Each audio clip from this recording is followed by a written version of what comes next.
가장 많이 들어온 게 삼성 SDI로 많이 알려져 있습니다. 가장 먼저 착공 들어가고 하면서 기대감이 좀 큰 거고, 삼성 SDI를 가장 축으로 보는 게 제일 좋을 것 같고요. LG에너지 솔루션의 흐름들을 보면서 이것도 어떻게 돌아가느냐가 중요할 것 같은데, ESS를 얼마나 잘하느냐, 여기에 포인트를 맞추고 움직일 가능성이 높다고 봐야 될 것 같아요. 삼성 SDI 같은 경우 기준으로 본다고 하더라도 연간 실적으로 올해까지도 적자폭을 줄이는 거에 만족을 해야 될 것 같아요. 메모리 반도체 가격이 올라가게 되면 IT 기기들이 수요가 많이 줄을 거예요. 그런 쪽에서 삼성 SDI가 영향을 받을 수는 있습니다.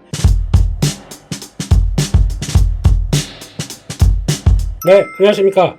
신사임당 가족 여러분 반갑습니다. 저는 레몬리서치의 김민수 대표입니다. 그 사이에 시장은 많이 올랐습니다. 벌써 5,000포인트 한번 찍먹 딱 해보고 다음을 기다리고 있는 아주 강한 장세 5,000포인트까지 왔는데, 시장의 강한 대형주 삼성전자, SK하이닉스, 그리고 현대차, 그리고 또 블라블라블라 몇 종목들 쭉 해서 총 10종목을 내 계좌에 딱 포진시켰다? 그러면은 무엇보다 행복한 계좌가 되겠지만, 그게 아니라고 하게 되면 시장의 상승은 남의 얘기. 지금이라도 시장 분위기를 맞춰가기 위해선 어떤 상황들이고, 이를 위해서는 추가로 어떻게 또 대응을 해가야 될지 다음 전략들을 세워봐야겠죠. 그런 관점 쪽에서 몇 가지 한번 보도록 하겠습니다. 가장 먼저 눈에 띄는 거는, 그럼 미국 시장도 작년에 그랬죠. 저희 미국 시장을 바라보면서 그래도 소학개미들은 계속 미국 시장에 대한 관심이 높다라고 하는데, 막상 안 가요.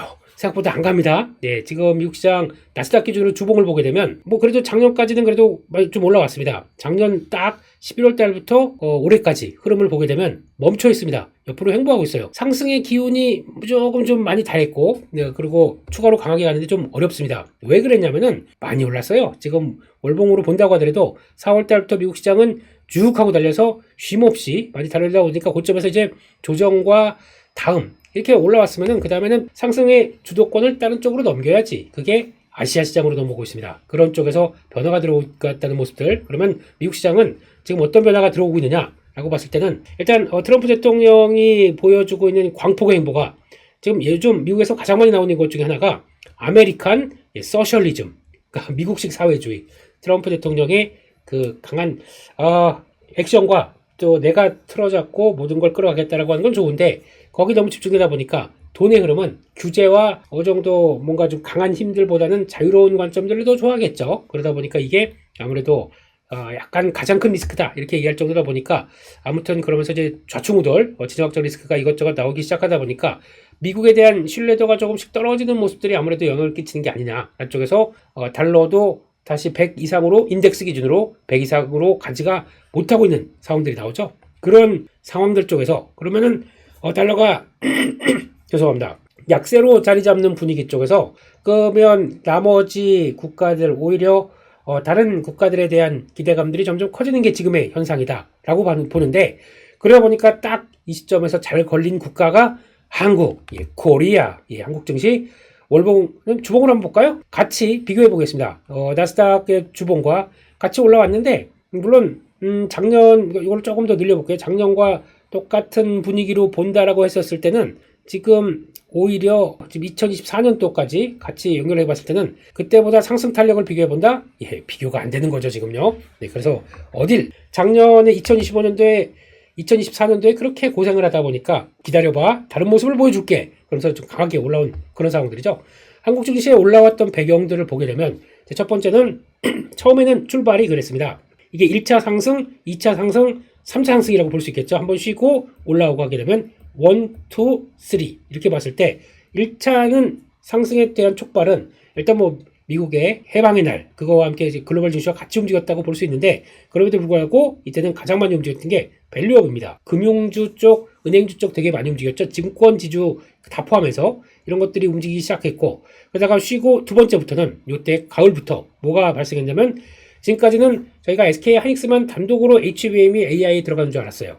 봤더니 아니더라. AI 시대에 메모리가 그렇게 중요하더라. 반도체가 주도하면서 갑니다. 그래서 이때부터는 반도체가 주도하면서 강하게 왔고, 세 번째는 좀 다변화된 모습들이 나와요. 일단 반도체가 주도하는 거는 역시 가고 있고, 거기다 플러스 알파 나도 같이 데려가죠. 그러면서 조방원전 이런 것들, 조선 방산원자력 전력설비도 이때는 같이 움직였습니다. 근데 이때는 좀 쉬다가 같이 동참을 하는 분위기죠. 그런 속에서 또 하나의 걸출한 스타가 나오기 시작합니다. 그게 뭐냐면 라반, 로봇이 나오기 시작하죠.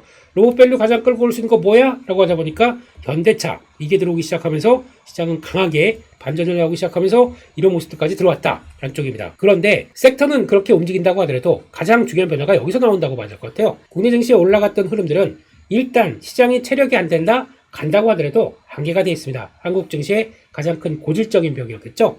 근데 그게 아니라 일단 실적이 좋아져요. 실적에 대해서 기대감이 가장 커졌습니다. 이게 뭐냐면은 반도체죠. 한국 증시는 시가총액 기준으로 봤었을 때 삼성전자, 하이닉스 두 개가 차지하는 비중이 10% 두 자릿수 이상으로까지 들어오다 보니까 실적의 기여도가 상당히 높은 거죠. 반도체 작년도 상저하고로 될 정도로 강하게 좋았고, 이게 사이클이 지금 구조적 성장 나올 정도로 강하게 지금 보여주고 있는 상황들이잖아요. 그렇게 되게 되면 앞으로 얼마까지 메모리 반도체 업황이 좋아질지 모른다 라는 쪽에 대한 기대감들이 막 붙다 보니까 거기서 나온 게 실적에 대한 기대감. 그러니까 즉 반도체는 적어도 많게 되면은 뭐 100%도 성장할 수 있고, 이런 실적에 대한 기대감이 전반적으로 코스피에 대한 EPS가 얼마냐면 적어도 50%는 올라간다. 실적이 좋아집니다. EPS가 상승하는 거죠. 거기다가 멀티플을 상승시키는 효과까지 같이 옵니다. 멀티플을 상승하면서 그동안 지금 한국 증시가 PR 10배? 아유 꼭지 다 왔네 라고 생각했고, PR 기준입니다. 그리고 PBR 기준으로 보게 되면 한 1.1배? 아유 꼭지야 라고 했던 게 이거 다 돌파해가기 시작하는 거죠. 시장에서 주는 배수 의미가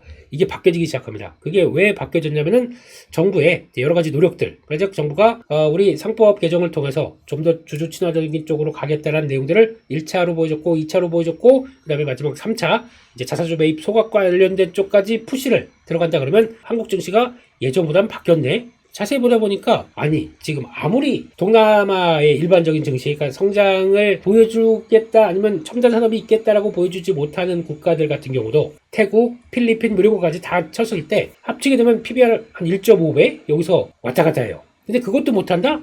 좀 너무한 거 아니야? 충분히 그럴 수가 있겠네라고 하다 보니까 이제 밸류가 끌어올려지는 거겠죠. 그래서 이런 EPS와 이 PR과 관련된 쪽들을 다 밸류를 올리다 보니까 어머머, 이 시장이 그냥 폭발하기 시작하는 거죠. 그런 상황 쪽에서 이게 끝나는 것보다 또 하나 추가로 자금까지 유입됩니다. 이게 상당히 큰 모습들이죠. 자금까지도 들어오면서 지금 현재 예탁금은 놀랍게도 이제 96조까지, 95조, 96조까지 들어와 있고, 한때 저희가 80조면은 아유 돈 많이 들어왔다 생각했는데 그거를 뛰어넘기 시작합니다. 그런 모습들이고, CMA 같은 경우도 자금이 거의 100조가 넘어가고 있는 모습들이고요. 거기다가 CMA도 이렇게 돈 많이 들어가고 있고, 거기다가 은행 같은 경우 보게 되면 아까 증권사 분위기도 살짝 말씀드렸죠. 은행에 저희가 총 2,500조 정도가 있습니다. 자금들이 있는데 처음에 보니까 이거 심상치 않은데, 그러다 보니까 주식 가자 라고 하다 보니까 여기서 처음으로 25조 빠지고, 그 다음에 지금까지 50조 이상으로 들어온다고 하게 되면 일단 이게 들어오면서 이쪽으로 들어오는 거죠. 그러면 잘 보시게 되면 2,500조에 25조면은 몇 프로입니까? 1% 움직인 겁니다. 지금요.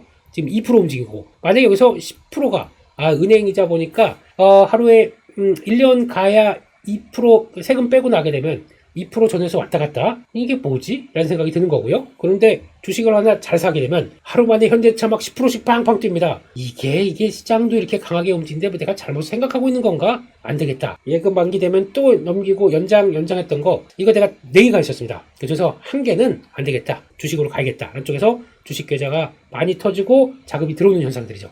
이렇게 되게 되면 삼박자가 맞는 거죠. 실적 좋아지고 밸류 올라가고 자금까지 들어오고, 그러다 보니까 시장이 강하게 푸시 이렇게 들어옵니다. 그런 관점 쪽에서 삼성전자와 SK하이닉스가 중요한 역할을 했겠죠. 그러면은 일단 삼성전자와 하이닉스를 본다라고 하게 되면 일단 지금 분위기는 뭐 더할 나위 없이 좋습니다. 계속 올라온 상황들이고, 실적 한번 볼까요? 뭐 내용들은 다 아실 겁니다. 지금 메모리 반도체가 지금까지는 HBM만 열심히 생산하다 보니까 레거시 쪽이라고 하는, 그러니까 D램 그리고 또 낸드는 별로 관심이 없었습니다. 이건 그냥 이쪽만 열심히 만들면은 이게 수익력이 보니까 거의 60% 가까이 된대, 수익성이. 그러면 이거보단 이게 훨씬 좋은 거 아니야? 바뀌었습니다. 이게 지금 현재 하도 품귀 현상이 되다 보니까 가격이 올라가다 보니까 여기가 수익률이 거의 70%가 돼버렸어요. 바뀐 거죠 지금. 그럼 가격이 계속 올라간다? 메모리 업체 이상은 잠깐 HBM 신경 쓰는 게 아니라 HBM도 신경 써야 돼요. 근데 이거를 좀 더 약간 증설을 해야겠네, 설비 투자를 해야겠네 라고 할 가능성도 있겠죠. 근데 그게 나중에 하게 되면 좋은 뉴스는 아닙니다. 결국에는 증설은 가격이 막 올라가는데, 그래서 증설할까 해서 증설을 딱 했더니 가격이 이제 공급이 늘어났다 보니까, 그럼 정점에서, 그러면 공급이 늘어난 거 가지고 이제 그때 가격 하락한다 그러면 주가는 별로 좋은 게 아니겠죠. 근데 그런 쪽에서 지금까지는 별로 관심이 없었습니다. 하도 이제 업체들에서, 빅테크 기업들도 막 이제 한국에 와가지고 호텔 장기로 잡으면서 좀 어떻게 좀 물량 한 1년짜리 안 되겠니? 이러면 우리 줄 게 없어요. 그럼 이제 증설화된 얘기가 나올 수밖에 없겠죠. 그게 그러면 초기까지는 좋습니다. 초기까지는. 그래서 그런 것까지 보시되, 일단 지금 실적은 삼성전자 기준으로 보겠습니다. 연간 실적이 이제 지난번에 분기 실적이 20조 나왔고요. 예, 그리고 이것도 거의 최대치다 이런 쪽으로 얘기를 했었고, 근데 지금 그렇게 되면은 작년에 이어서 올해는 120조 전망합니다. 이렇게 되기 시작하게 되면 이제 거의 3, 4, 12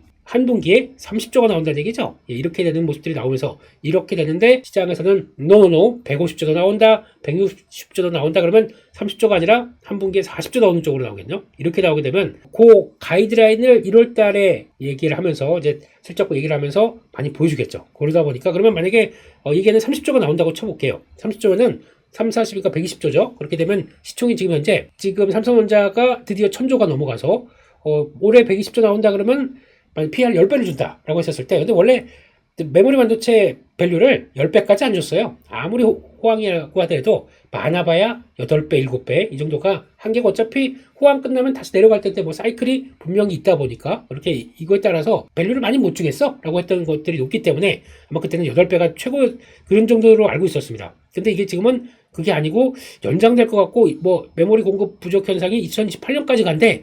이렇게 2027년은 기본 이렇게 되게 되면 연장되는 거에 대한 흐름을 더 줄 수가 있겠죠. 그래서 만약에 10배까지 준다라고 하게 되면 1200점 가야겠죠. 그럼 앞으로 20%는 더 간다 라는 쪽으로 보는 거죠. 그러다 보니까 지금 15원인데 지금 20% 더 올린다, 120조가 확실하다, 그 업사이드는 아직 계산 안 했습니다. 그렇게 되면은 1000조면 1200조, 그러면 20% 더 간다, 그러면 18만원, 3만원 더 얹어서 18만원, 조금 더 오버한다, 20만원. 그렇게 나오는 스토리가 삼성전자 20만 전자 얘기가 그런 얘기라고 봐야겠죠. 그런 쪽으로 봤을 때 아직까지는 상승 여력이 있다라는 쪽으로 보는 것은 맞는 것 같습니다. 그런데 말입니다. 닉스 섭하죠? 예, SK 닉스도 아니 잠깐만 그렇게 따져볼까? 그러면 나도 영업이익이 이제 100조는 들어갈 것 같아 라고 보여주고 있습니다. 근데 시총은 이제 540조예요. 그러니까 500조가 들어갑니다. 그러면 상승 여력은 올해 삼성전자 비교하는 것과 똑같이 10배를 준다? 뭐 똑같이 10배, 하이닉스를 주기가 좀 어렵다고 하더라도 만약에 8배만 준다. 그래도 그러면 지금 800조는 가야 되겠죠? 지금 100조가 영업이익이 나오게 되면 곱하기 8배 800조. 그러면 지금 현재까지는 550조. 상승 여력은 하이닉스가 더 높은데? 이런 쪽으로 나올 수 있겠죠. 거기다가 지금 800조를 간다라고 하게 되면 지금부터 50%는 더 간다? 그러면 50%, 76만원에 50%를 더 안 준다? 그거 얼마입니까? 25만원 100만 전자. 100만 닉스. 이게 나오는 거죠. 그래서 20만 전자 100만 닉스. 이게 그런 식으로 돼서 결론이 나온다. 그러면 아무래도 상대적인 관점은 하이닉스가 싸요. 그렇겠죠? 그런데 요즘 왜 삼성전자가 더 힘내고 잘 가느냐? 뭐 단기적인 수급은 요즘 삼성전자가 자사주 매입하고 있습니다. 그래서 약 한 2조 7천억 정도? 2조 조금 넘게, 2조 조금 넘는 숫자로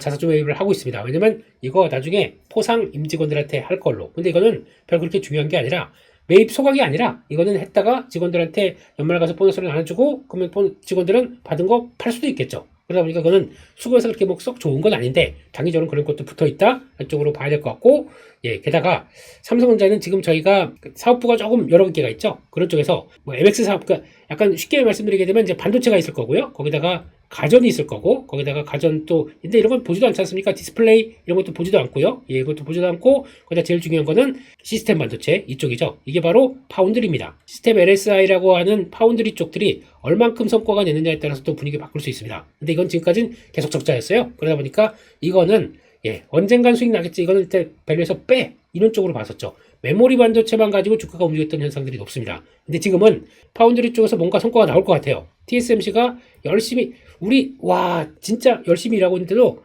지금 고객들이 밀려요. 우리 다 못 받아줍니다. 그러다 보니까, 엔비디아 물량도 추가로 이럴 때 가면은 또 젠슨원 선생님이 나 대만 사람이었잖아. 왜 이래? 이러면서 또 하지만 못 해줍니다. 그렇게 되면 캐파가 넘쳐요. 그러면 어디로 가야 됩니까? 그 다음에 파운드리를 할 수 있는 지금 능력이 있는 쪽들은 그래도 좀 지금까지는, 그 다음에 삼성전자, 인텔 정도입니다. 인텔, 지금 뭐 3나노를 넘어서 2나노 그리고 1.8나노까지 간다고 2나노 하고 있는데 못해요. 수율 못 잡습니다. 그래서 적어도 삼성전자가 고생을 많이 했던 거는 시스템 반도체 파운드리로 간다고 하는데 3나노부터 2나노까지 들어가는데 수율이 안 나온다고 해서 걱정 많이 하고 고민하고 그러다 보니까 또 고객들이 다 떠났죠. 그래서 막 위기론 나왔던 게 이런 쪽이었지 않습니까? 근데 거기서부터 열심히 연습하다 보니까 이제 60%까지는 잡았다. 이런 얘기가 나오죠. 그러면 고객 받아도 됩니다. 그러면 사람들이 여기 가서 맡겼던 게 TSMC 안 되겠네. 그 아무리 맛집이라고 하더라도 맛집이 하나밖에 없어요. 동네에. 그러면 거기만 가서 줄 서 있다니까 안 되겠어요. 저 조금 좀 옆집인데 지금까지는 뭐 음식을 내오게 되면 반은 탔고 반은 덜 익었고 이러다 보니까 이걸 먹어야 돼 말아야 돼 이러다가 근데 이제 많이 좋아졌대요. 그러면 그 집으로 좀 가볼까? 라고 하는 현상들이 나오겠죠. 그런 쪽에서 파운드리가 복받는다. 삼성전자가 밸류가 더 업을 시킬 수 있는 요인들이 발생한 겁니다. 그런 과정들로 본다라고 하게 되면 기대감이 좀 채울 수가 있는 부분들이겠죠. 그래서 그게 앞으로 주가에 추가 업사이드를 시키게 되면은 그래서 아마 삼성전자는 조금 더 밸류를 만약에 10배를 준다. 그러니까 하이닉스는 만약에 8배밖에 못 준다고 하게 되면 삼성전자는 좀 20% 적어도 10배 줄 수 있는 근거가 이렇게 될 수가 있겠죠. 관점에서 본다라고 하게 되면 삼성전자가 조금 더 힘을 낼 수 있는 근거. 그러니까 지금부터는 파운드리에서 고객을 어떻게 받느냐. 그러니까 지금까지 받았던 거 이제 테슬라가 큰 역할을 했어요. 삼성전자가 이렇게 쭉 보다 보니까 만들어줄 수 있는 회사가 TSMC 저거 안 되겠네. 내가 주문을 받게 되면은 내가 그래도 갑인데 내가 주문한 사람이고 근데 을이 아니라 갑처럼 변했어요.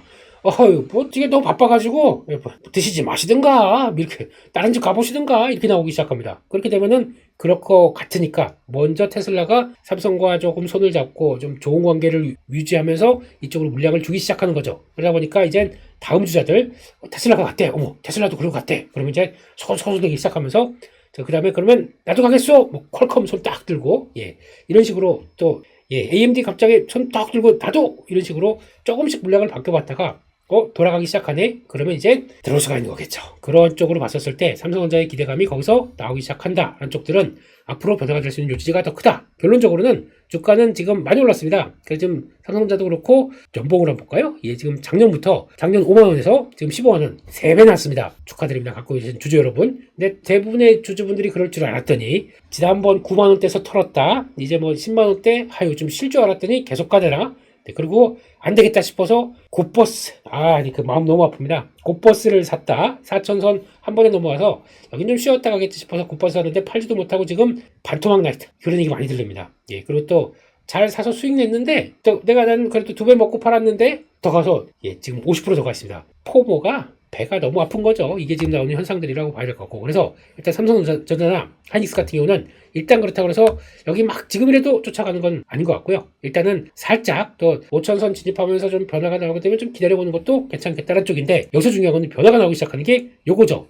지금 바라보는 코스닥입니다. 지금 보시게 되면은 990. 한때 저희가 이때 주식하셨던 분들 계신가요? 계시게 되면 저와 비슷한 고인물.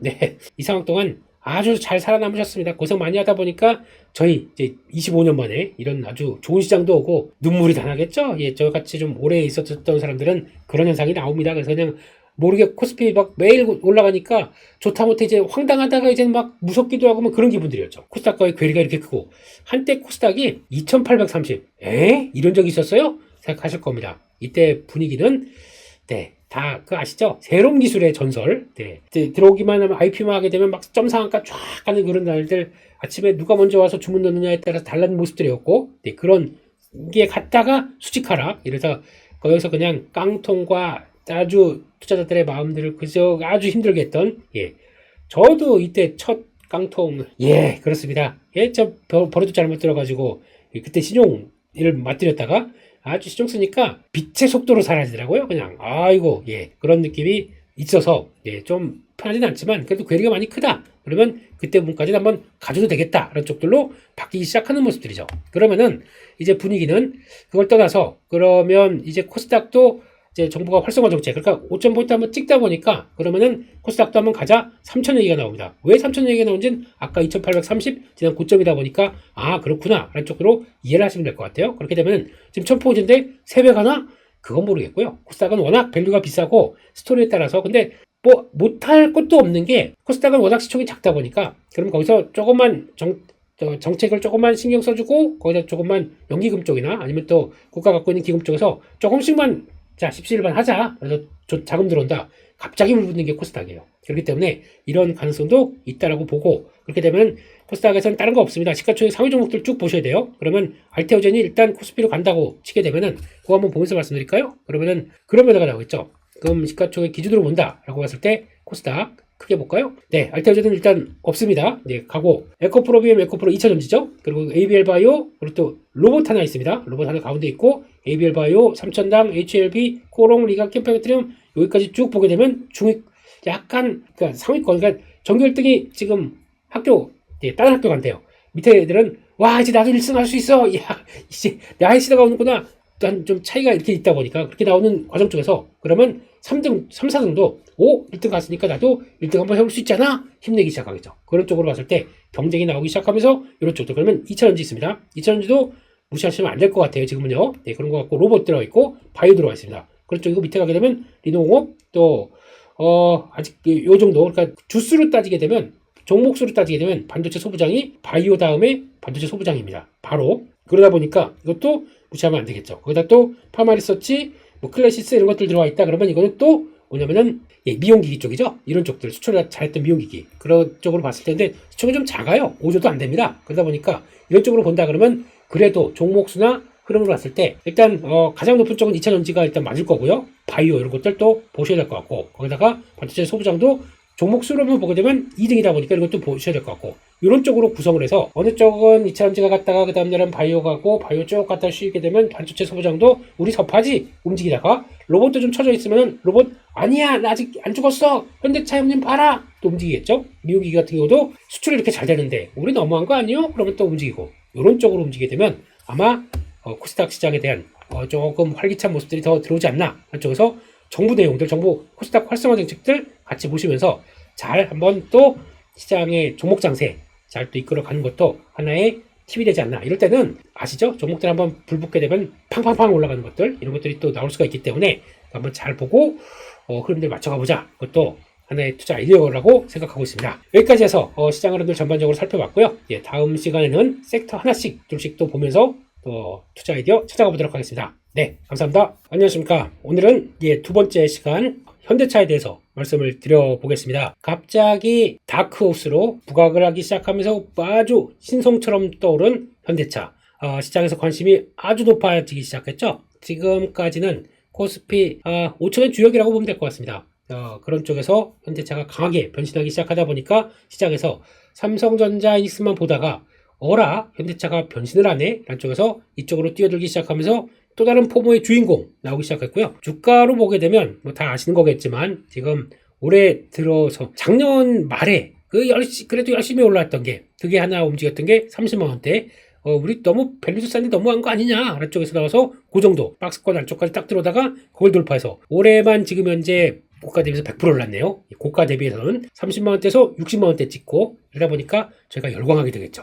네, 그게 지금 나오는 현대차의 현실이다 라고 봐야 될 것 같고 현대차의 움직임을 나온 거는 일단 다 아시는 것처럼 로봇 하나의 밸류입니다. 로봇 밸류가 그러니까 보통 저평가된 종목이 있어요. 저평가된 종목이 있고 이거 뭘로 가? 그런데 제가 가치 투자한다 그러면서 저평가 종목들을 좋아하죠. 들어오는데 가치 투자의 입장으로 보게 되면 싼 종목을 갖고 싸고 기다린다. 세월을 태우는 게 되게 중요해요. 세월을 태우는데 거의 언제가 가다가 말다가 그러면 다시 뭐 손해 났다가 다시 또 수익 요만큼 받다가 손해 보기는 더 크고 그런데 이것도 다 견뎌됩니다. 아주 인내의 시간을 크게 가져가서 어디까지 갈 때까지 다 죽어도 안 팔아. 근데 보통 많이 탈락해요. 나 같이 투자네 하는데 주변에서 막 반도체 움직이고 또 이쪽 보다 보니까 조선 움직이고 뭐 방산 움직이고 그러게 되면 잘 가지고 있을 수가 있겠습니까? 그래도 나는 현대차 오히려 이분들에 대한 승리라고 볼 수는 있겠죠. 그렇다고 하더라도 그 저평가가 해소되는 데는 뭔가 플러스 알파가 이어져야 돼요. 그러면 저희는 저평가니까 현대차하고 그냥 계속 그냥 버티고 그냥 있다. 기회비용이 얼마나 큽니까? 차라리 그러면 현대차를 뭐 약간 조금만 갖고 있다가 나머지 가서 충분히 또 수익 내고 그 다음에 이 플러스 알파 저평가를 끌어내릴 요인들이 뭘까라서 가세가 될 때 그게 되는구나 라고 하면 그때 다시 돌아와서 현대차 좋아하셨던 분들은 이때 들어오게 되면 나머지에서 수익 내고 그 다음 플러스 또 들어와서 이렇게 강하게 들어온다 플러스 알파의 수익이 되는 거죠. 그래서 결론적으로는 가치 투자가 무조건 이름은 멋있어 보여.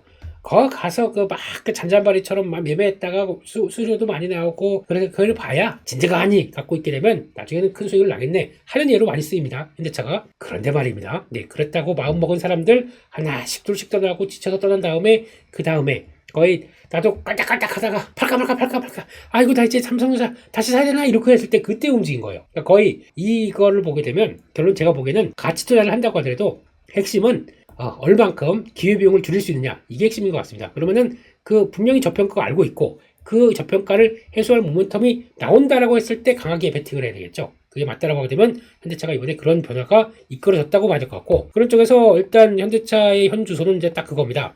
다 아시는 것처럼 CES 2016에서 지금 아틀라스라는 얘기를 이제는 많이 하죠. 그 전부터도 얘기를 했었는데 아틀라스에 대해서 얘기하면서 이번에 새로운 모델 흰색과 파란색이 나오기 시작합니다. 일단 흰색은 그 R&D하고 계속 연구하다 보니까 조금 더 정교하게 만들었어요. 그런데 파란색을 딱 보게 되면 약간 아직까지 장난감 같습니다. 이렇게 관절이나 그리고 또 손도 보게 되면 벙어리 장갑에서 하이 이렇게 있는 거랑 거의 똑같은 모습들이죠. 그러다 보니까 작업용, 산업용으로는 만들었어요. 아직까지는. 네, 그런 쪽에서 일단 이렇게 됐는데 산업용 쪽으로 이제 투입한다. 2028년까지 투입하게 되려면은 지금까지 제가 그랬습니다. 로봇밸류는 대량 생산을 통해서 산업에 직접 투입한다라고 하는 자신감까지 보여준다. 그러면 이게 로봇에 대한 변화가 이제 들어오기 시작하는구나. 안쪽에서 보스턴 다이내믹스에 대한 가치가 갑자기 팡 뛰기 시작하는 거죠.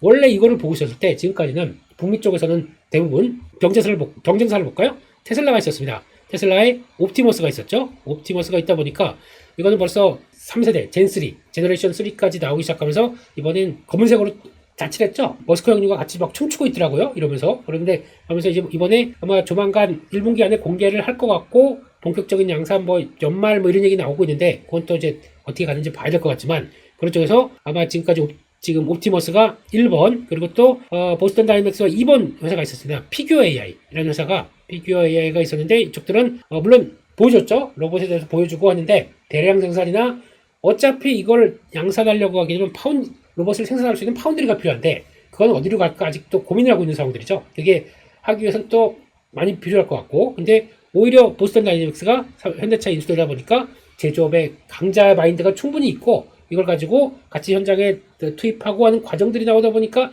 기대감이 빡 올라가기 시작하는 거죠. 그게 밸류를 끌어올리는 요인이 됐다라고 봐야 될 것 같고 거기서 보다 보니까 일단 지금 조금 차이는 있어요. 지금 이번에 아틀라스 같은 경우는 산업용 전문입니다. 그렇기 때문에 아마 이걸 해서 충분히 투입해서 레퍼런스를 쌓고 그 다음에는 본격적인 가사 서비스용 이런 쪽으로 바꿀 것 같아요. 그래서 하게 되면은 2028년도부터 투입되면서 이제 데이터 쌓고 이제 AI가 이제 또 열심히 돌려서 이제 부족한 점들 또 보강해야 될 점들 나오기 시작하겠죠. 그러면 아마 제가 보기엔 2030년쯤 되게 되면 이제 본격적으로 완전한 인간의 몸과 비슷한 진짜 로봇이라고 하는 로봇들 속에 내비서 똘똘이야 그러면서 내가 데리고 다니는 로봇 있고 스케줄이 있으시면 저한테 말씀하십시오. 그래서 얘기만 하게 되면 저장됐습니다. 그래서 아침에 일어났다가 딱 보니까 로봇한테 오늘 스케줄 뭐야? 그러면 오늘은 8시에 9시에 무슨 일정이 있고 쭉 하는데 몽타주한테 취소시켜. 그러면 에? 이렇게 나오겠죠. 그런 쪽에서 이런 로봇이 될 때까지는 시간은 좀 더 필요하다 보니까 그런 관점에서 이제 아직까지 테슬라는 완전히 모든 걸 다 하겠다. 그러니까 지금 AI 같은 경우는 결국에는 산업용이다 그러면 아직까지 한정된 그쪽 작업만 할 수 있게 훈련되는 쪽이면 영역이 좀 작죠. 근데 그게 아니라 산업용부터 이제 만약에 같이 출근했다가 퇴근할 땐 데리고 와서 강아지 산책도 시키고 그리고 또 집안일도 빨래도 개고 설거지도 하고 할 수 있게 만든 쪽까지 확장되려고 합니다. 그럼 훨씬 더 기술력이나 아니면 또 AI가 또 확장되는 측면들이 더 다르겠죠. 이게 하나의 차이점이라고 하게 되면 아직까지는 제가 보기에는 세부 사항이 공개되지 않았다고 하더라도 옵티머스가 좀 앞서가는 거 맞을 것 같습니다. 근데 그에 필적할 만한 성과를 낸다 그러면 아틀라스가 좀 이제 들어가기 시작하는 거죠. 그런 쪽에서 로봇을 한번 조금 더 살펴볼까요? 로봇의 흐름을 보게 되면 이렇게 되어 있습니다. 이제 가장 지금 시장에서 많이 움직였고 영향을 끼치는 쪽은 액추에이터입니다. 감속기 액추에이터 이거 많이 얘기를 하죠. 이걸 안에 다시 베어링과 이렇게 연결시켜가지고 하나에 딱 모듈화 시킨 게 액추에이터라고 보시면 됩니다. 이게 총 휴머노이드 로봇의 원가의 40%까지 차지합니다. 그러다 보니까 상당히 액추에이터 관련된 이런 하드웨어 쪽들이 상당히 많이 움직였었죠. 그러면서 이게 거의 시장을 주도하고 가장 강하게 움직였던 중소형들이 2천억짜리였는데 갑자기 조 단위로 바뀌어버리고 그러다 보니까 시장에서 많이 바뀌었고 그러면 로봇 쪽에서 지금 액추에이터만 갔으면 가장 비싸다 보니까 그렇고 거기서 그 다음에 비싼 게 뭐냐라고 봤을 때 그 다음에 비싼 건 반도체. 그러니까 즉 두뇌와 반도체가 같이 연결해서 AI가 이제 들어가기 시작하겠죠. 그래서 고성능 하이퍼포먼스 HPC 같은 경우 들어가기 시작하고 그다음 두뇌는 당연히 AI가 연결되다 보면 이게 그 다음에 비싼 쪽들인데 이거는 우리랑 연결시킨다 그러면 아직은 별로 할 게 없어요. 근데 이 LLM 관련된 쪽들로 나오기 시작한다 그러면은 우리가 작은 회사지만 있긴 있습니다. 플리토부터 몇몇 회사들 또 직접적으로 처리한다고 하는 네이버나 이런 회사들이 있긴 있습니다. 근데 그게 지금 부각을 받는 상황은 아니기 때문에 그런가 보다 라는 쪽으로 바라보고 있고 그 다음에 배터리 아이고, 이거 실적이 왔다 갔다 하다 보니까 저희가 별로 밸류를 못 줬어요. 근데 이게 나오기 시작하는 거죠. 그러다 보니까 요거는 한 아마 총 차지하는 비중이 5%밖에 안 된다라고 하지만 무시하지 마십시오. 예, 5%라고 하지만 나중에 가면 사람보다 많아진다. 밸류 끌어올 수 있습니다. 그러다 보니까 거기서는 아직까지는 배터리에 대한 관심이 좀 적다고 하더라도 분명히 또 변화가 나올 것 같고, 센서 이쪽도 제대로 안 갔죠. 센서 쪽도 지금 라이다. 그러다 보니까 자율주행 관련된 종목들도 갑자기 막 움직였어요. 뭐 SS랩 이거 뭐 거의 쫙 하고 또 상승하는 모습도 나왔죠. 거기다가 아직까지 뭐 초음파 센서, 촉각 센서 이런 것들은 뭐 별로 움직임도 없어요. 센서 쪽에서 그래도 로봇 쪽과 가장 많이 움직인다고 하는 쪽이 LG뉴텍입니다. LG전자도 액추에이터 해요. 근데 시장에서 안 알아줘서 그렇죠. 근데 나중에 빅테크 기업하고 뭐 손잡았다 아니면 뭐 어디 납품한다 그러면 LG전자도 바뀝니다. 또 그럴 수가 있는데 그런 쪽에서 충분히 센서도 있는데 그것도 못 갖고, 그러면 센서와 연결돼서 가장 중요하게 그러면 센서와 정보를 듣는다. 저희처럼 이제 만져보고 한다든가 보고 한다든가 하는 시각과 촉각이 있다고 하게 되면 이게 모두 다 센서로 들어오겠죠. 근데 시각 같은 경우는 카메라입니다.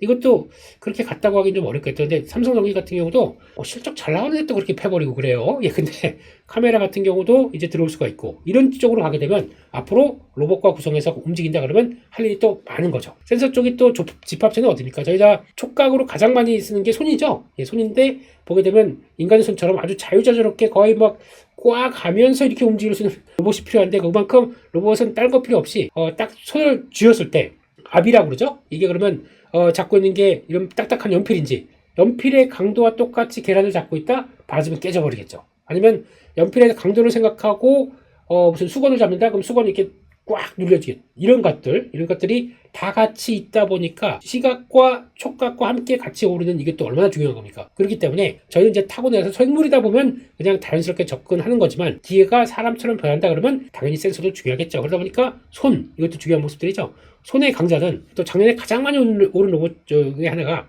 워닉 로보틱스의 자회사를 갖고 있는 워닉 홀딩스라고 있습니다. 이게 벌써 엔비디아에서 손은 인정해주는 자유도라고 봤었을 때 자유도가 레벨이 5, 6 정도면 돼. 근데 그 이상으로까지 보여주고 있다 보니까 와 대단하다. 그리고 또 손의 또 강자는 로보티즈, 이런 회사들이죠. 그러다 보니까 그것까지 움직이면서 시장에서는 또 관심이 많았었는데 근데 많이 올랐어요. 그래서 결론적으로는 로봇 관련주는 지금 그렇게 보시는 게 맞을 것 같습니다. 일단 종목들 막 오르고, 이쪽에 강자, 뭐 액추에이터의 강자, 그리고 또 감속기 SPG 막 오르고 뭐 이러면서, 그렇다고 하더라도 지금부터는 시총 기준으로 보시는 게 더 맞을 것 같습니다. 시총 기준으로 봐서 움직인다 그러면 이제 대기업과 같이 연결되는 쪽으로 본다라고 했을 때, 첫째는 레인보우 로보틱스가 추적하면서 또 코스닥 안쪽에 있다 보니까 코스닥 강세와 함께 움직일 수 있다 하는 쪽으로 보게 되면 레인보우 로보틱스. 근데 현대무브엑스는 저 밑에 있다가 갑자기 올라왔어요. 근데 좀 변동이 좀 커질 수가 있겠죠. 그런 거 말고 좀 안정적인데 시총 기반이 되는 것들 쪽으로 본다 그러면 그런 중심 쪽으로 보시는 게 더 맞겠다라고 봐야 될 것 같고, 그런 관점에서 다시 현대차로 넘어가겠습니다. 그러면은 현대차는 지금 여기까지 왔습니다. 근데 이때 포모가 하도 크다 보니까 이런 데 쫓아갔다가 지금 일단 이럴 때 올라갈 때는 했었어요. 근데 이게 가파르지다 보니까 포모가 나오기 시작하기 1번, 2번 이런 때가 되는 거죠. 그런 상황 쪽에서 일단 실적 시즌이 들어옵니다. 근데 현대차가 실적을 가지고 움직이는 회사는 아니에요. 실적은 거의 뭐 그냥 약간 우상향 아니면 관세 때문에 살짝 고민해야 될 것 같고, 미국의 소비 심리가 그렇게 썩 좋지 못하다 보니까 내구 제품은 금리가 안 빠지는데 소비 심리가 좋아지겠습니까? 그러다 보니까 안 나오는 모습들, 그러면 실적에 대한 기대감은 없습니다. 실적 발표 들어와요. 그러면 주가가 단기적으로 올라갈 거에서 실적은 큰 변화가 없는데 이게 밸류가 쌌던 게 돌아오는 거구나 라고 생각하다 보면 약간 좀 주춤한 모습들은 있겠죠. 그런 쪽에서 지금까지 저희는 이런 강력한 어떤 그런 것들이죠. 뭔가 이게 앞으로 변할 것 같아, 이제 다들 관심이 많다 보니까 그렇다면 포모의 증거 첫 번째, 두 번째가 들어온 거죠. 그런 상황 쪽에서 과연 그러면 외국인 기관들이 이걸 알고 그냥 끌어끌고 갔느냐, 잘 보시게 되면은 외국인들은 올라올 때부터 계속 팔기 시작했습니다. 언제부터 팔았냐면 1월 8일 본격적으로 올라올 때, 이날부터 올라올 때부터 계속 팔았습니다. 그러다가 고점은 좀 너무했네, 그러다 보니까 더 많이 팔죠. 그런 쪽으로 보게 되면 일단 외국인 기준으로 본다, 또 이렇게 좀 수급은 안 들어오는 상황들이죠. 이걸 다 누가 샀느냐? 포모를 느끼는 저희가 산 거죠. 개인들이. 그러다 보니까 그런 관점으로 본다 그러면 지금은 속도 조절이 좀 나올 수 있겠구나라고 생각하시면 좋을 것 같아요. 그런데 밸류를 본다 그러면 이게 그렇게 비싸진 않아요. 비싸진 않은데 로봇 밸류로 이제 다시 확인이 되는 거죠. 그런 쪽으로 보게 되면 단기간에 많이 오른 거고, 그러면은 지금 기준으로 본다라고 하게 되면 한때는 현대차 PR 5배, 6배도 안 되는 이런 거 가지고 너무 싼데 싸다고 얘기도 못 하겠고, 그리고 또 PBR도 지금 0.6배, 0.7배. 야, 너무 싸다라고 했던 게 지금 번쩍 이제 선행으로 보게 되면 11배. 작년과 비교해 보게 되면 올해 올라갑니다. 그러면은 올해 실적이 자신감이 없다는 얘기죠. 아직까지는 실적 자신감은 없는데 로봇밸류가 붙어서 저평가를 해소했다는 얘기입니다. 그렇게 봐야 될 것 같고, PBR 기준으로 본다. 이제 한 배가 넘어갔어요. 한때 현대차의 배당 수익률이 한 4%대, 5%대는 못 갔고 4%대 후반대까지 갔었습니다. 주가가 급등하다 보니까 배당 수익률도 반토막 났어요. 저평가 메리트가 없어졌습니다. 많이. 그런 상황 쪽에서 이제는 추가로 로봇밸류 가지고 왔다 갔다 한다라고 하게 되면 거기서 나올 수 있는 변동성은 위쪽에선 어느 정도는 간다고 하더라도 안착할 수 있는 것보다 변동은 좀 커질 것 같아요. 당분간은. 그런 상황 쪽에서 확실하게 보스턴 다이내믹스 또 최근에 보다 보니까 주가가 올라가면서 어떤 현상이 나오냐면 주가가 올라가다 보니까 아틀라스 돌아가는 거 보고 가장 많이 좌절을 느꼈던 게 노조나 직원들이라고 하더라고요. 그 현장에서 일하는 직원들. 나이가 이만큼 돼서 이제 정년이 얼마 안 남아서 다행이지. 야, 내가 젊었으면 큰일 날 뻔했네. 야, 금방 잘리겠네 하다 보니까 노조의 불안감은 여기까지 올라와 있습니다. 그래서 우리의 허가 없이는 단 한 대도 못 만든다라는 쪽으로 강하게 나오다 보니까 조정의 빌미가 됐습니다. 그런데 그렇다고 하더라도 이게 투입이 북미 쪽이에요. 근데 그것까지 노조가 입김을 강하게 낼 수 있느냐? 이건 모르겠습니다. 그건 이제 또 북미 쪽이기 때문에 물론 모든 회사 상황에 대해서 같이 협업하고 타진한다는 쪽으로는 알고 있는데 노조 황제 거기까지만 하겠습니다. 예. 그런 상황들로 보게 되면은 지금 이것도 이제 약간 좀 타협이 들어갈 수밖에 없는 과정들이라고 봐야겠죠. 근데 아마 적용하게 되면 국내보다는 북미 쪽에서 더 빠르고 좀 정착해보고 그 다음에 이제 현대차가 이제 다음 길을 가긴 나가겠죠. 그런 쪽에서 이제 요 노조 얘기만 나오게 되면 현대차가 딱 발목이 딱 잡히는 순간이 이런 쪽이더라고요. 그래서 일단 주가는 제동을 걸었다라고 봐야 될 것 같고, 그런 관점으로 보게 되면 일단 많이 올랐습니다. 그러니까 주가 측면적으로만 보게 되면 많이 올랐고, 이제 어느 정도 저희가 또 PBR 한 배나 아니면 또 PER, 그러니까 실적 대비 자산 대비해서 어느 정도까지는 저평가가 많이 해소가 됐습니다. 지금부터는 그러면 이제 로봇밸류를 제대로 받는다라고 하게 되면 보스턴 다이내믹스 이쪽에서 나오는 이게 IPO가 진짜로 돼서 이제 IPO 올해 안으로 한다고 또 공언을 했죠. 그렇게 되면 절차가 진행되면서 원래 현대차가 10억 달러 인수를 했습니다. 그렇게 되면 1조, 그렇게 적지 않은 로봇 회사를 1조에 인수한다고 이거 인수 발표하고는 잠깐 오르다가 빠졌어요. 제 기억으로는. 그리고 돈을 그런데 쓰면 어떡하니 뭐 이런 얘기들 많이 했었고, 차라리 그냥 자동차에 좀 더, 그때는 전기차 시대에 막 그 얘기하면서 전기차 시대 그게 3년 전인가 그랬죠. 예. 전기차에 조금 더 갖고 그랬어야지 거기다 돈을 쓴다고 막 그랬더니 이제 이게 반대로 돼버렸죠. 그렇게 되면은 결론은 그렇습니다. 보스턴 다이내믹스가 지금 IPO로 가면 갈수록 또 가격은 높아질 것 같아요. 그래서 현재 300억 달러에서 지금 뭐 450억 달러 막 이렇게 몸값 올라갑니다. 그쪽으로 얼만큼 밸류를 받고 상장하느냐가 중요한데, 일단 보스턴 다이내믹스 지금 현재까지 작년까지의 성과를 보게 되면 1조 가까이 적자입니다. 누적으로. 예, 그렇기 때문에 그렇지만 앞으로 보여줄 게 많다 그러면은 밸류 받아가는 과정은 될 텐데 아직까지는 뭐 보여준 게 없다 보니까 보여줄 것 가지고 막 뭔가 얘기를 해야겠죠. 그걸 얼마나 잘해서 얼마나 잘 이끌어내느냐가 중요하고, 그렇게 되기 시작하게 되면 보스턴 다이내믹스의 지분 가치를 갖고 있는 우리 정의선 회장님 같은 경우가 가장 큰 수익. 네. 그리고 또 중간중간에 모비스나 뭐 글로비스나 이렇게 딱 연결해가지고 지분을 갖고 있습니다. 이렇게 되면은 일단 다음 단계는, 다음 현대차가 레벨업 시킬 수 있는 조건은 첫 번째, 보스턴 다이내믹스를 잘 상장을 해서 그 열기와 흐름을 가지고 그 다음에 잘 상장하게 되면 바로 엑시트하는 거죠. 대주주의 입장에서 엑시트를 하는 거고, 엑시트를 하게 되면은 거기다 나온 현금이 있습니다. 돈이 있겠죠. 이거 가지고 뭘 하느냐. 네, 이제 현대모비스를 중심으로 자금들을 다 내 자금들을 글로비스 갖고 있는 지분 사주고 모비스를 좀 더 강화시키고 하면서 모비스 중심으로 약간 지금 시나리오가 그래요. 모비스를 중심으로 얼만큼 잘 단단하게 만들어서 지배구조를 만들어가느냐, 이게 핵심이겠죠. 이렇게 되면 최종 수혜는 모비스다 라고 얘기할 수 있는 구조가 나오는 거겠죠. 그래서 1번, 2번 매각도 잘해야 될 거고, 그러면 정리하는 게 3번 있겠죠. 또 정리해서 지분 사모으고 하면서 이거는 지배구조 상속세 막 내기 전에 그 단계 쪽에서 모비스를 딱 하는 요 과정들, 이게 제일 중요하게 되면 결론은 이제 나중에 가게 되면 이제 이런 모든 절차가 끝나서 나중에 가게 되면 모든 가치의 핵심을 모비스가 받아가지 않을까라고 바라보는 게 지금의 현실입니다. 그렇게 나왔고, 그래서 지금은 이런 구조 쪽에서 받아가는데 장기적으로는 일단 많이 올랐고, 그렇기 때문에 이 상태에서 이걸 가지고 뭐 내릴 때마다 뭐가 가느냐, 제가 보기에는 이런 과정이 좀 필요할 것 같아요. 한 번씩 이렇게 강하게 움직이게 되면 지금까지 한번 좀 횡보가 나왔습니다. 또 강하게 나왔죠? 횡보가 나왔죠. 이번에는 또 더 강하게 나오다가 약간 좀 이제 바로 강하게 가는 게 아니라 타협하는 과정들이 나오겠죠. 많이 올랐기 때문에 그러면 팔고 싶은 사람은 팔고, 아니 아직까지 좋다고 보면 좋고, 이런 과정들이 나오면서 타협이 하는 가격이 나오겠죠. 근데 그게 50만 원 위쪽은 아닐 것 같고, 그 밑에서 일단 가장 중요한 거는 거래 이렇게 과열되면서 주가가 올라갔을 때 여기서 같이 동참하는 것보다 조금 워워워 올라갈 때는 제가 그런 얘기 드렸어요. 여기까지 올라온 거 내가 진짜 아니 그냥 배는 아프지만 그냥 갖고 계신 분들 축하드리고, 그냥 그동안 얼마나 고생했습니까? 그렇기 때문에 그분들이 먹는 잔치라고 생각하시고 나도 그 잔치에 들어가겠다. 여기까지 올라온 거 그냥 지금까지 안 했으면 그냥 안 하시는 것도 조금 기다렸다가 다시 보는 것도 좋겠다라고 말씀드리는데, 항상 그럴 때마다 그건 네 생각이고 주가가 계속 올라왔기 때문에 뭐 이때부터 빨라진 것 같아요. 그때 한 42만 원대부터 그때부터 빨라졌기 때문에 일단은 그 과정들이 42년까지 내려온다는 건 모르겠습니다.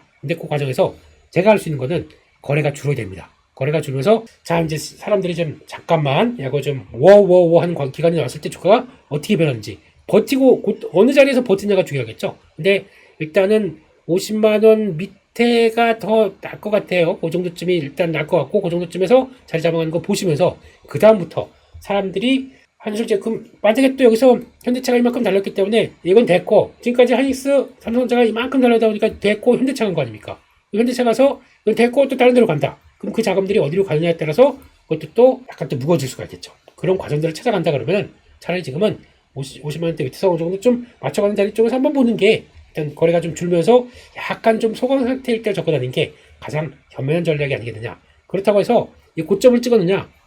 제가 보기에는 다시 갖다가 되돌리면 강한 종목이니까 한 번은 나옵니다. 한 번 나오는데 정고점을 돌파를 못하고 가다가 다시 한번 삐질삐질 거린다. 그러면은 이때부터는 약간 쌍곡간 느낌이 나는 거죠. 그때부터는. 근데 제일 중요한 건 고점을 돌파를 강하게 해야 됩니다. 그렇게 돼야 다음 레벨로 가는 거죠. 그래서 고점대를 잘 보셨다가 못 가고 조금 비질비질 거린다 그러면은 그냥 다 왔네 싶어가지고 줄이셔서 챙길 거 챙기고 그 다음에 다음 전략들 보시는 게 낫겠죠. 그게 더 좋은 전략이 아닌가 싶어서, 현대차는 로봇과 관련된 쪽들, 그리고 로봇 같은 경우도 지금 이제 종목들 많이 올랐을 거예요. 뭐 대표적인 많이 오른 종목들, 특히 그런 거 있잖아요. 뭐 사면 이런 것들, 로봇밸류 붙어가지고 갑자기 급등했던 이런 종목들 많이 올랐고, 특히 뭐 휴림도, 이거는 죄송합니다. 이건 제가 상담할 때도 로봇이긴 하지만 로봇이라고 저는 말씀드릴 수 없는 것 같고, 차라리 다른 로봇 하십시오라고 했는데, 그건 그렇게 자네 얘기했는가? 그러면서 거의 막 거기서 5배 올라가더라고요. 엄청난 상황이었죠. 그래서 지금은 그렇게 보는 게 좋을 것 같아요. 이런 상황들에선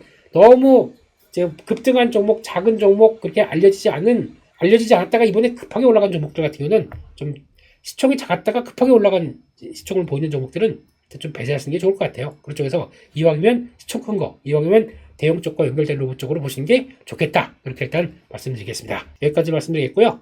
다음 시간에 또 찾아뵙겠습니다. 감사합니다. 네, 안녕하십니까. 오늘은 또 세 번째 시간 두산 에너빌리티입니다. 원자력 쪽이죠. 예, 원자력과 관련된 얘기들 한번 이것저것 또 살펴보면서 대표주자 두산 에너빌리티부터 여러 가지 투자 아이디어를 한번 찾아보는 시간, 그렇게 갖도록 하겠습니다. 원자력은 상승하기 시작할 때 가장 촉발된 게 작년에 봄쯤 됐었어요. 예, 그때부터 가장 두산 에너빌리티와 같은 종목들 원자력에 대한 시각들이 조금 이제 바뀌기 시작했죠. 그전 같은 경우는 저희가 국내만 하더라도 탈원전이었습니다. 그래서 원전을 안 하겠다. 친환경 쪽으로 한번 사고 나게 되면 무섭다. 문재인 정부 때였었죠. 그렇게 나오기 시작하면서 그게 변화가 되다가 그 다음 정부 때 들어오기 시작하면서 친원전으로 바뀌었고, 그러면서 또 정부 기조가 이번에는 탈원전인지 친원전인지 애매한 가운데 그래도 유지는 하겠다 라는 쪽에서 유지를 하려고 봤더니 AI 시대에 대해서 열심히 성장을 가져야 되는데 이거 가지고 전력이 괜찮겠어? 라고 하는 생각이 들다 보니까, 또 각국에서도 좀 영속적이고 항구적인, 하여튼 영속적이라는 표현은 좀 그렇긴 한데 안정적인 원전을 전력원으로 삼겠다라고 하는 여러 가지 노력들이 나오기 시작하고부터 대형 원전, 큰 대형 원전부터 중형급, 소형급, 중소형급 쪽으로 보는 게 SMR이죠. SMR, 그 스몰 모듈러입니다. 그거보다 MMR이라고 있죠. 아주 마이크로한 모듈러. 이거는 그냥 나중에 가게 되면, 저희가 예전에 그거 아십니까? 그 아이언맨 아시죠? 가운데 이렇게 이분이 심장병이 있었는지 뭐 그거였었는데 기억이 안 나지만, 거기서 중간에 이렇게 그 몸 안에 들어가 있는 게 소형 원자로입니다. 이렇게 표현을 하더라고요. 그게 개념이 MMR이죠. 그러니까 그렇게 작게 어떤 나중에 가게 되면 큰 트레일러 같은 데도 소형화된 리액터가 들어갈 수 있겠다는 쪽인데 솔직히 위험하죠. 그거 터뜨리게 되면 큰일 날 테니까. 근데 이런 과정 쪽에서 이런 관점들이 어떻게 하면 지금같이 AI가 전기 먹는 하마가 되어버렸습니다. 이런 쪽으로 봤었을 때 이걸 가지고 해결을 하기 위해선 기존에도 전기료가 올라간 상황이에요. 왜 그랬냐면은 전기료 같은 경우는 코로나 시대 때 그리고 또 그대로 물가가 올라간 게 첫 번째, 두 번째 같은 경우는 가장 많이 썼던 게 LNG를 통한 복합화력 발전들이 가장 많이 컸었습니다. 안전하게 러시아에서 유럽 같은 경우 계속 쭉 들어오던 관들이 있었죠. 그러다 보니까 그걸 충분히 해서 뭐 러시아가 뭐 나쁜 짓 먹겠어 우리도 사주는 건데 뭐 그러면서 그렇게 오다가 러우 전쟁이 터지고 나서 끊어버렸죠. 그렇게 되면 이제 이거를 수송해 오는 과정 쪽에서 그러면 LNG 가격들이 비싸졌습니다. 그 가격들이 또 올라갔고 지정학적 리스크나 여러 가지 요인 때문에 그런 관점 쪽에서 그러면 LNG가 비싸지다 보니까 당연히 그를 때워서 발전기를 돌려야 되는 그 거대 발전들, 가스터빈이라고 그러죠. 이런 것들이 나오기 시작하게 되면 전기료가 올라갔고 가뜩이나 이렇게 올라간 전기료에다가 AI 관련된 데이터 센터가 들어서기 시작한다. 전기를 더 많이 먹어요. 그렇게 되면 이거 도저히 안 되겠다라고 하다 보니까 이제는 트럼프 대통령이 행정명령을 통해서 니네가 필요한 전기는 니네가 알아서 써라 라고 해서 우리 또 독립사업자들 PPI라고 그러죠. 이런 쪽들에 대해서 경매 상한제를 두기 시작합니다. 그러니까 이거 이상은 못 받아 라고 하게 되면 이쪽들은 전기료가 올라갈수록 우리는 더 우리가 생산한 전기 가지고 더 비싸게 팔 수 있었는데 못하는 모습들이 나오다 보니까 분위기가 안 좋았죠. 그런 쪽으로 앞으로 경계감이 상당히 큽니다. 이게 만약에 지금 미국 같은 경우나 아니면 일반적인 우리나라는 그나마 한국전력이 다 통틀어서 관리를 하고 있는데 그게 아니라 민영화가 돼서 만약에 우리도 한국전력이 민영화가 돼서 찢어져서 흩어져 있다. 지금 전기료가 만만치 않을 겁니다. 저희도. 근데 그나마 그게 안정적으로 관리가 되다 보니까 지금 우리는 괜찮은데 이렇게 나오기 시작하게 되면 수요가 폭증하고 있는데 그거를 못 따른다 그러면 그냥 전기요금 올라가는 게 거기서 끝나는 게 아니라 어떤 현상이 나오냐면 셧다운. 그래서 오히려 정전 사태가 아주 크게 나오게 되면 그거는 거의 완전히 암흑 시대로 돌아가자는 얘기죠. 그렇게 되면은 지금같이 편리하게 전기를 썼던 저희 입장에선 이게 어떻게 되겠습니까? 완전히 타격이 크겠죠. 그럼 그걸 극복하기 위해서 그러다 보니까 각국이 이제 대안으로 전력들을 만들어낸다는 쪽에서 많이 나오는 게 일단 그러면 친환경 쪽으로 돌아가자라고 하는데 친환경들은 지금 어려워요. 왜 그러냐면 이제 태양광 같은 경우 태양광은 지금 다 아시겠지만은 낮에만 할 수 있고 딱 정해져 있죠. 거기다가 또 밤에는 못하고 거기다가 또 계속 태양이 쨍쨍이 내리쬐는 때만 있어야 되는데 비 오거나 아니면 장마가 들어간다 못합니다. 그러다 보니까 한계도 있어요. 효율이 높을 수 있겠느냐 약간 고민도 되는 부분들이죠. 이런 쪽부터 거기다가 또 안 되다 보니까 이제 풍력 같은 경우는 완전히 트럼프 대통령이 거의 화를 내고 있죠. 왜 설치를 해가지고 돌고래를 죽인다 그랬던가 물범을 죽인다. 아무튼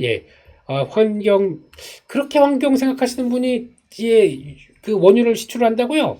모르겠습니다. 이런 쪽에서 이거 안 돼 라고 하다 보니까 이거는 한계가 있는 것 같고 그렇기 때문에 지금 계속 돌아가는 게 화석연료 이쪽에 대해서 다시 돌아갈 수밖에 없고 그러다 보니까 하다못해 석탄까지 다시 떼야 되는 거 아니냐 이런 쪽으로 나오다 보니까 이런 쪽에 대해서도 관심이 높아지는 거고 하다못해 이제 SOFC 그래서 전력이 연료전지죠. 이런 쪽들이 연료가 그러니까 수소가 촉매제가 돼서 공기 중에 있는 공기와 만나서 그와 함께 그러니까 청정한데 바로 수소 컨트롤만 될 수 있게 되면 이것도 괜찮겠다. 이쪽에서 고체가 전해질로 된 그런 연료전지 쪽들이 또 부각을 받기 시작하고 이거 쭉 연결시키게 되면 되겠다는 쪽에서 가장 부각받는 게 블룸 에너지죠. 지금 현재 B라고 하는 블룸 에너지가 또 강하게 또 시장에서 부각받다 보니까 이것마저도 한다라고 할 정도면 얼만큼 전력에 대한 관심이 높고 원자력이 앞으로 대세가 되겠는지에 대한 흐름들이 나오는 구조죠. 그러다 보니까 그와 관련된 흐름을 본다라고 하게 되면 일단 시장에 대한 관점들이 바뀌기 시작하면서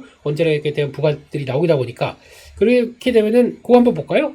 지금 원자력에 대해서도 지금 가장 많이 보는 것들이 지금 그러면은 다른 글로벌 빅테크 기업들이나 다른 쪽들은 어떻게 생각하고 있을까? 이거 한번 보겠습니다. 일단 일론 머스크 같은 경우도 태양광은 하겠는데 이걸 어디서 하냐면은 우주 태양광 얘기를 합니다. 우주 같은 경우는 일단 지구는 이렇게 태양이 들어오게 되면 반사하는 복사열도 있다 보니까 거기까지 투과해서 성층권 투과해서 받는다라고 하게 되면 태양광이 생각보다 좀 효율이 떨어진다고 하죠. 아예 그냥 우주 달에다가 태양광을 지어버린다. 그러면 아주 또 어디든 또 밤이 없잖아요. 그대로 물론 있겠죠. 약간 공정과 자전이 있다 보게 되면 내가 해당되는 쪽이 안 될 수는 있겠지만 또 이제 비 오는 날도 없고 그렇게 되면은 바로 효율이 좋다. 아래쪽에서 먼저 이 아이디어를 끝내고 오신 분들이고 그러다 보니까 거기 있고 ESS 우주 데이터 센터 그래서 이걸 연결시키면 우주 데이터 센터가 되겠다라는 쪽으로 생각하는 쪽이 이쪽이고 그러면 태양광에 무게를 뒀습니다.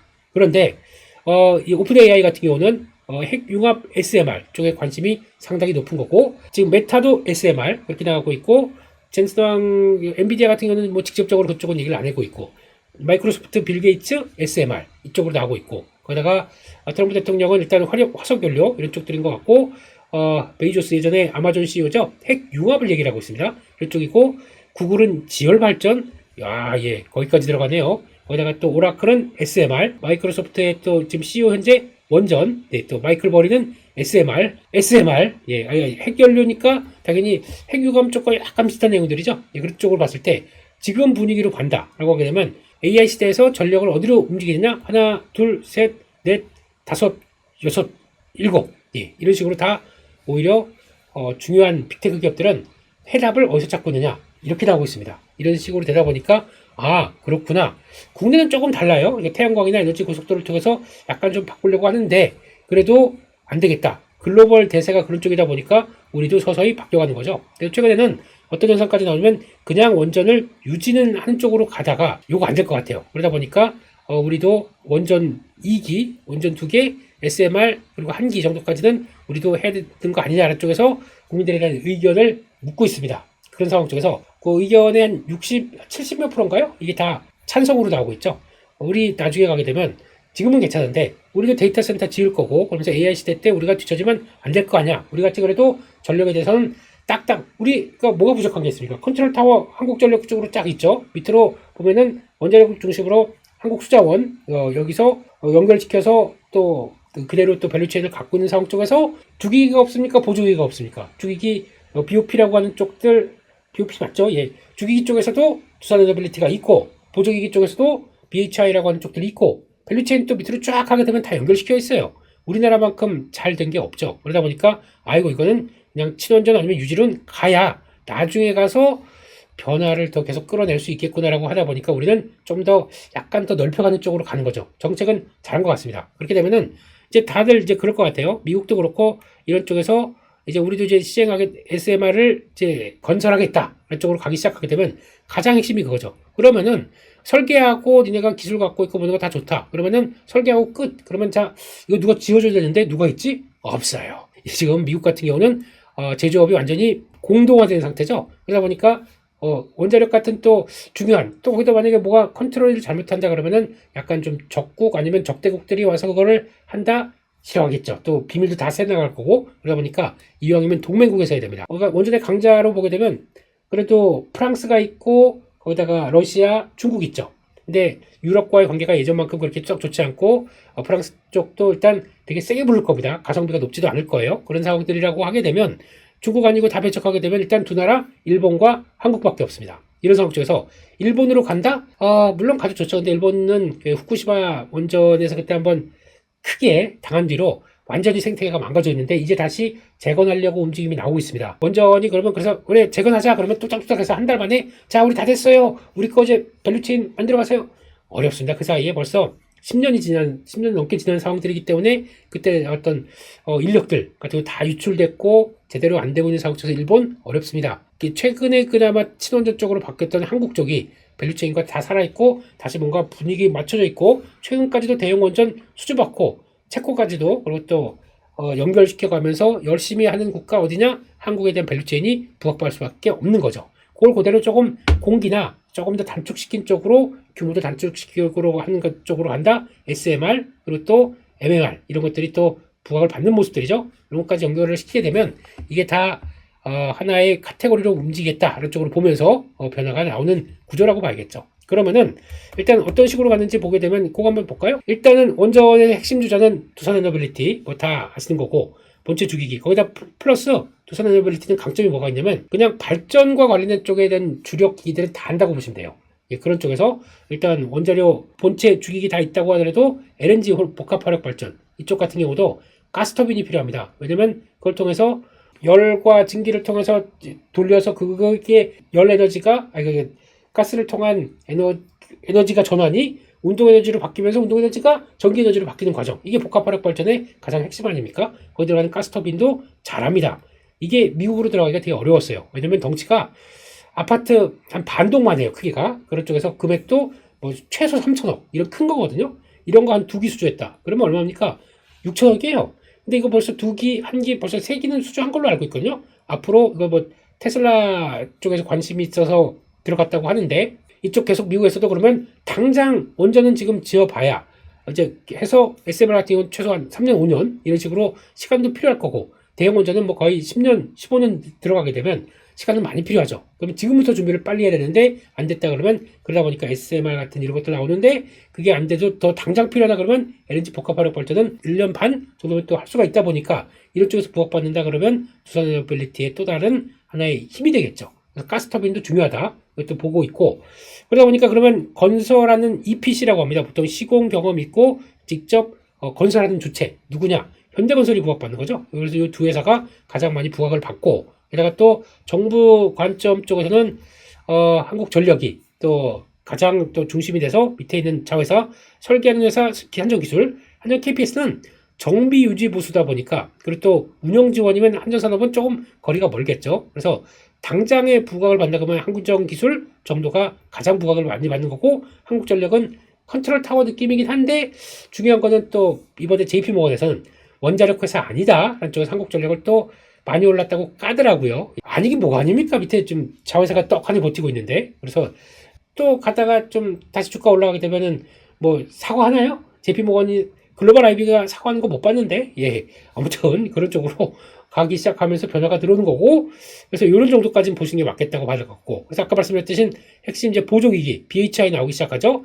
단조라고 하는 부품들도 다 거기에 맞게 또 새로 만들 수밖에 없죠. 덩치도 큽니다. 태웅이라는 거 있죠. 거기다 또 원전 제어 중요하겠죠. 그럴 때 우리나라 독보적인 기술로 갖고 있는 우리 기술, 거기다 또 우진 관련된 계측기, 우리 또 약간 다들 독보적인 한 가닥 하는 회사들입니다. 둘 다 이런 쪽으로 들어간다라고 하게 되면 이것도 수주 받아서 대형 원전 같은 경우 들어간다 그러면 얼마나 크겠습니까? 그렇기 때문에 금액도 그거 하나 수주한 거 가지고 뭐 5년 10년 먹고 살 수 있는 쪽들이죠. 이렇게 나오는 것 같고, 보성 파워텍 요즘에 움직이는데 원전 구조 물량 철골 이거마저도 움직입니다. 요게 왜 움직이냐면은 우리도 한국도 원전 2기 추가 정도 할 수 있고 SMR 한다고 하다 보니까, 그러면 당장 우리한테 수급을 이제 수주를 받을 수 있을 가능성이 높다는 쪽들은 이런 국내 모멘텀 갖고 있는 원전 종목들이죠. 그러다 보니까 이런 쪽도 빡 하고 뜨기 시작하는 거죠. 그런 쪽으로 봐야 될 것 같고, 그런 쪽에서 나머지 일진파워나 G2파워 이런 쪽들도 있는데 이거는 조금 그래도 요 급보다는 조금 낮을 수가 있습니다. 왜냐면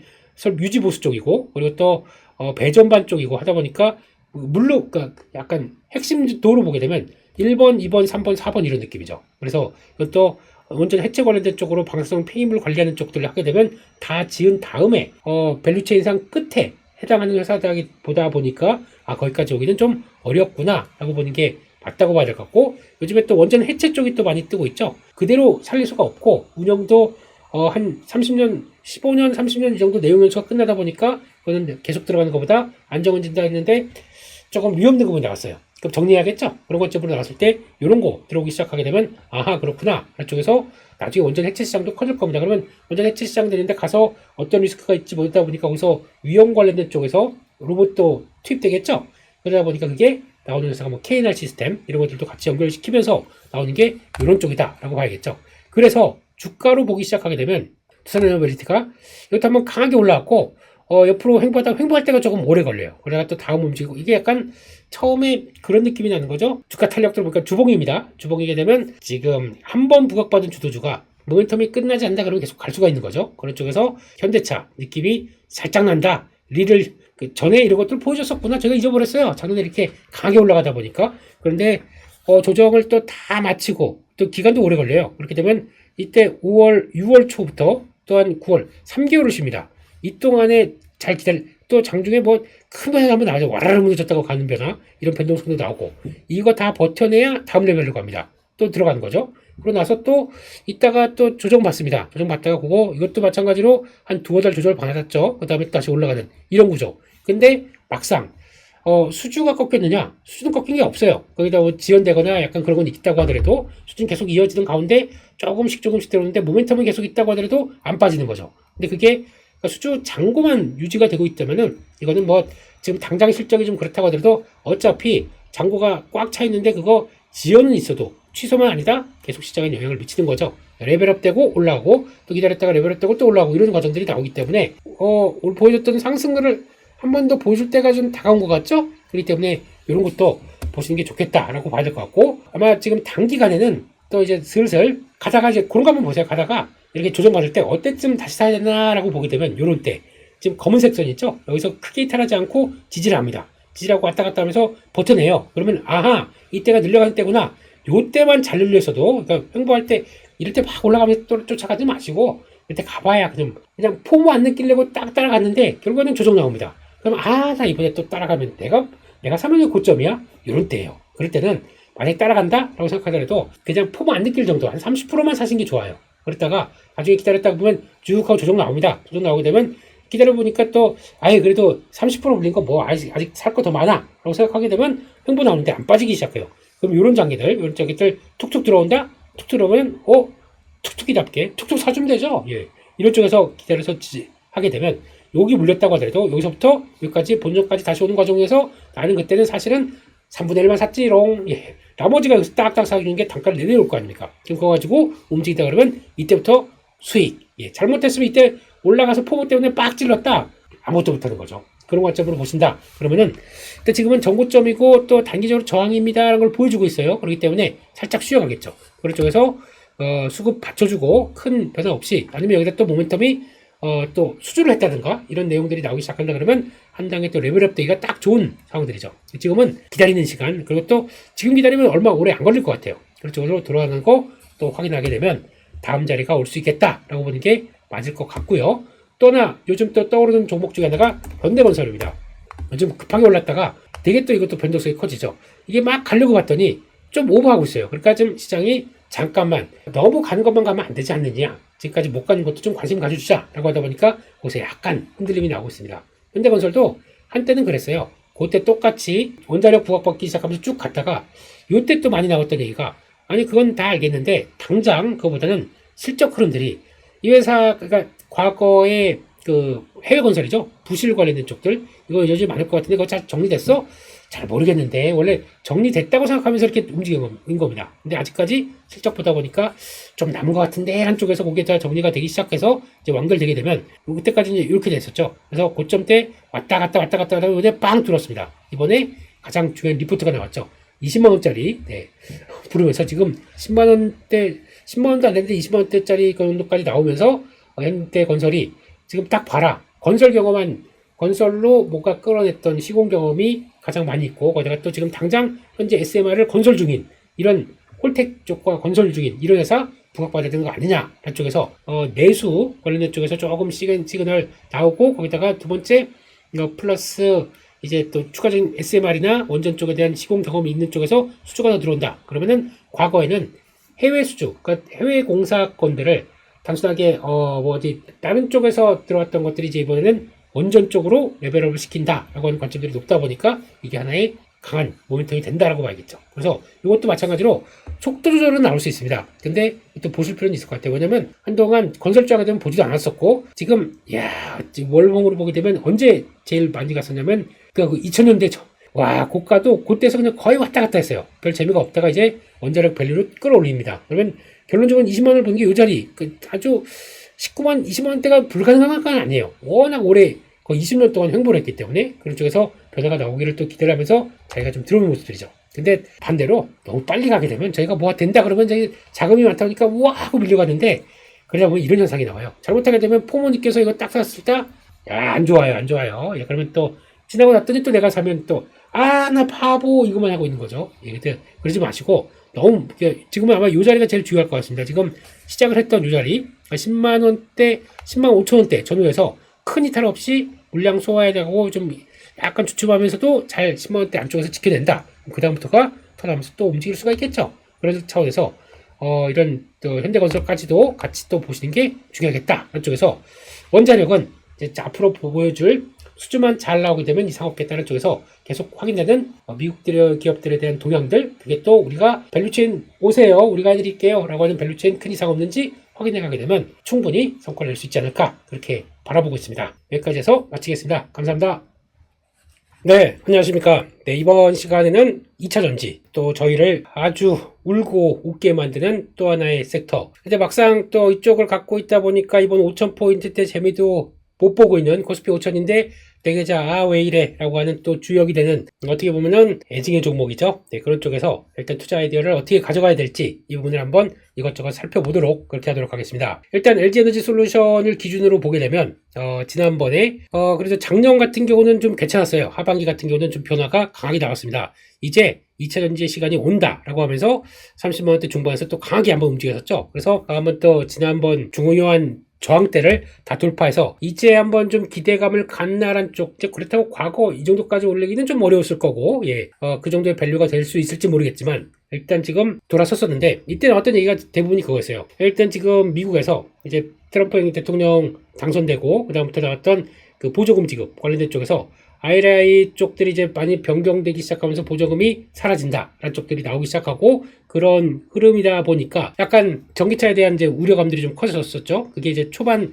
작년 초반에는 그런 모습들이 좀 나왔었는데 하반기에는 그래도 힘낸다라는 쪽으로 보게 되면 그래도 우리 회사들이 거기서 그냥 손 놓고 있지 않을 거 아니냐. 근데 그 중에 하나가 ESS다라는 쪽에서 ESS 준비 잘하고 거기다가 또 중국 같은 경우는 그동안에 미국에서 태양광은 그래도 좀 열심히 설치가 되기 시작했고 그래서 그를 담아놓을 수 있는 ESS 같은 경우나 아니면 또 테슬라 같은 경우도 메가월, 메가팩 이런 것들 가지고 어느 정도 성과를 내다 보니까 ESS 많이 성장한다는 쪽인데 대부분 중국산 LFP 쪽이 들어오기 시작하면서 시장 점유율이 90% 가까이 됐었습니다. 그렇다 보니까 거의 중국이 다 하고 있다라고 했었는데 중국도 이번에 관세에 맞다 보니까 또 특별하게 LFP 쪽의 관세가 더 올라가는 모습들이 나오다 보니까 이쪽에 대해서 오히려 수요가 줄을 수밖에 없고 그러면 그거를 또 누가 대체하겠느냐? 한국이 대체하겠다라는 기대감이 나오면서 그래 이제는 ESS로 할 수 있어 라는 쪽이고 물론 그때 이게 많이 나왔던 게 전기차의 시장만큼을 ESS가 대체할 수 있겠느냐라고 하는 쪽에서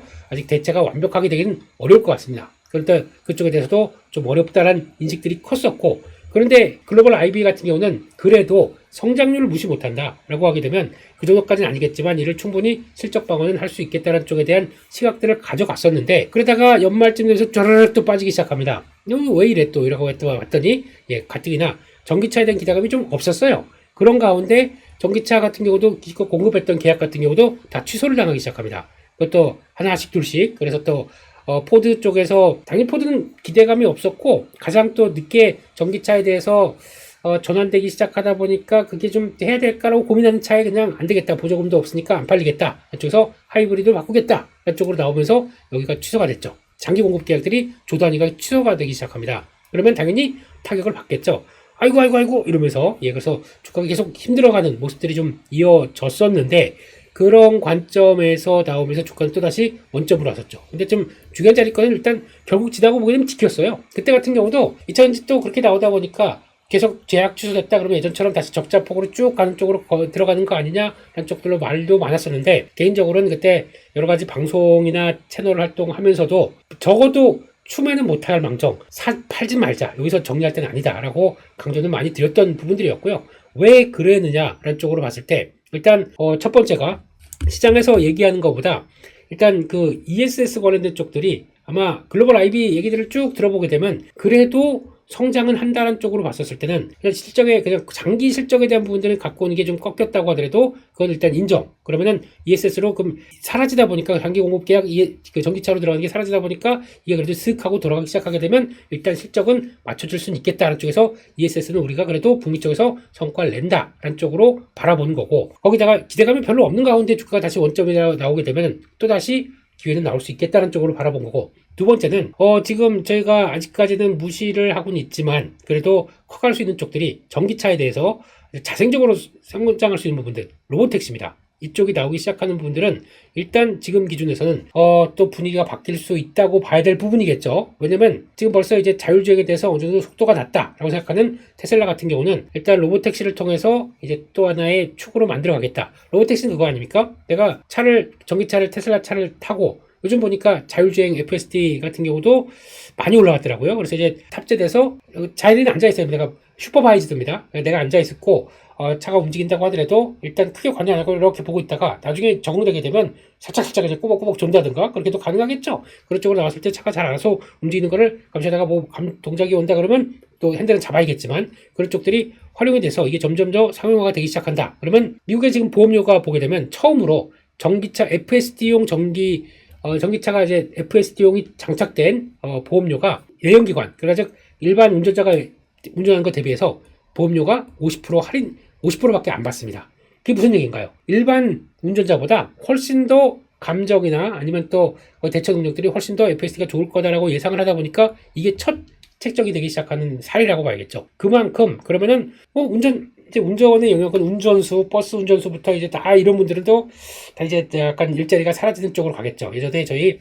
버스 안내양 표를 받던 분들이 벌써 한 20, 30년 만에 1970년대니까 80년대 거기까지 있었었죠. 그러니까 지금 벌써 50년 안에서 사라진 것처럼 이제 운전수 자체도 사라질 수 있다라는 생각들이 들면 이게 그러면 결국에는 내가 집에 주차를 해서 퇴근해서 났는데 이게 그러면 전환을 딱 한다? 그러면 이제 택시 필요한 사람들은 이제 여기가 콜을 받고 가서 알아서 돌아가기 시작합니다. 그래서 또 아침에 일어나가지고 내 차에 출근해야지. 그때는 또 다시 내가 출근 모드로 예약을 해놨겠죠. 그러면 밤사이에 막 왔다 갔다 해서 돈 벌고 가지고 딱 왔더니 자 지난밤에 얼마 벌었나? 어이구 100달러나 벌었네. 나 자는 사이에. 그럼 이것도 또 하나의 내 나름대로의 수익 모델. 그러면 나 전기차를 그러면 한 5대 이렇게 딱 돌려버릴까? 이렇게 나올 수도 있겠죠. 로보택시 사용해서 돌려버린다. 그러면 이것도 다 사업자 내고 돈 벌 수도 있겠네요. 이런 쪽도. 결국은 그 FS를 통해서 전기차 시장이 자생적으로 살아나는 모습들이 수요가 늘어나기 시작하면서 커진다. 그럼 배터리 쪽은 수혜가 아닐까요? 이런 쪽으로 당연히 볼 수가 있겠죠. 그런 쪽도 나올 수 있고 또 세 번째는 또 뭐가 있냐면은 지금 실적만 안정성만 가져가 주게 되면 이런 성장주 앞으로 전기차나 아니면 지금 방향 왔다 갔다 한다고 하더라도 성장 밸류를 받을 수 있을 만한 조건들은 더 커질 수 있다는 것들. 그게 뭐냐면은 나도 우주항공으로 진입하고 있고 작년엔가 공시가 한번 났었어요. 스페이스X에 LG 에너지 솔루션이 공급하고 있다는 얘기들. 그래서 우주항공 관련 쪽으로 알고 있었습니다. 그래서 이것도 한번 밸류 받겠지라는 쪽들. 로봇 쪽들. 로봇도 이번에 좀 섭하죠.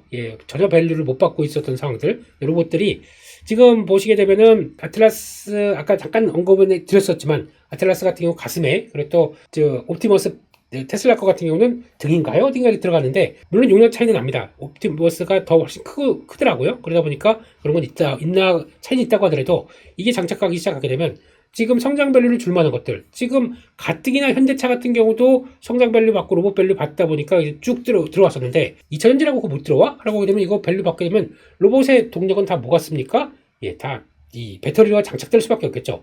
나중에 가게 되면 2050년 가게 되면 사람 수보다 더 많아진대요. 로봇들이. 그렇게 되면은 그만큼의 또 Q 확대가 나올 수 있는 부분이다 보니까 또 밸류를 끌어오겠지만 2050년 좀 너무 많이 걸리긴 하죠. 근데 그게 아니라 장착하고 또 한 대만 있겠습니까? 로봇 한 대. 예비로 한 대가 더 있다가 교체하고 막 그렇게 되면은 또 교체하고 충전하고 이런 사이 되게 되면 두 대는 필요하겠죠. 배터리 2개 이런 식으로 가게 되면 로봇 밸류 붙일 수 있겠구나 라고 하게 되면 이것도 하나의 동력이 될 수가 있는 거죠. 근데 그걸 무시하고 여기까지 와서 계약 취소하겠다고 그냥 다 정리하게 되면 또 팔았더니 올라가고 이런 현상이 나오는 겁니다.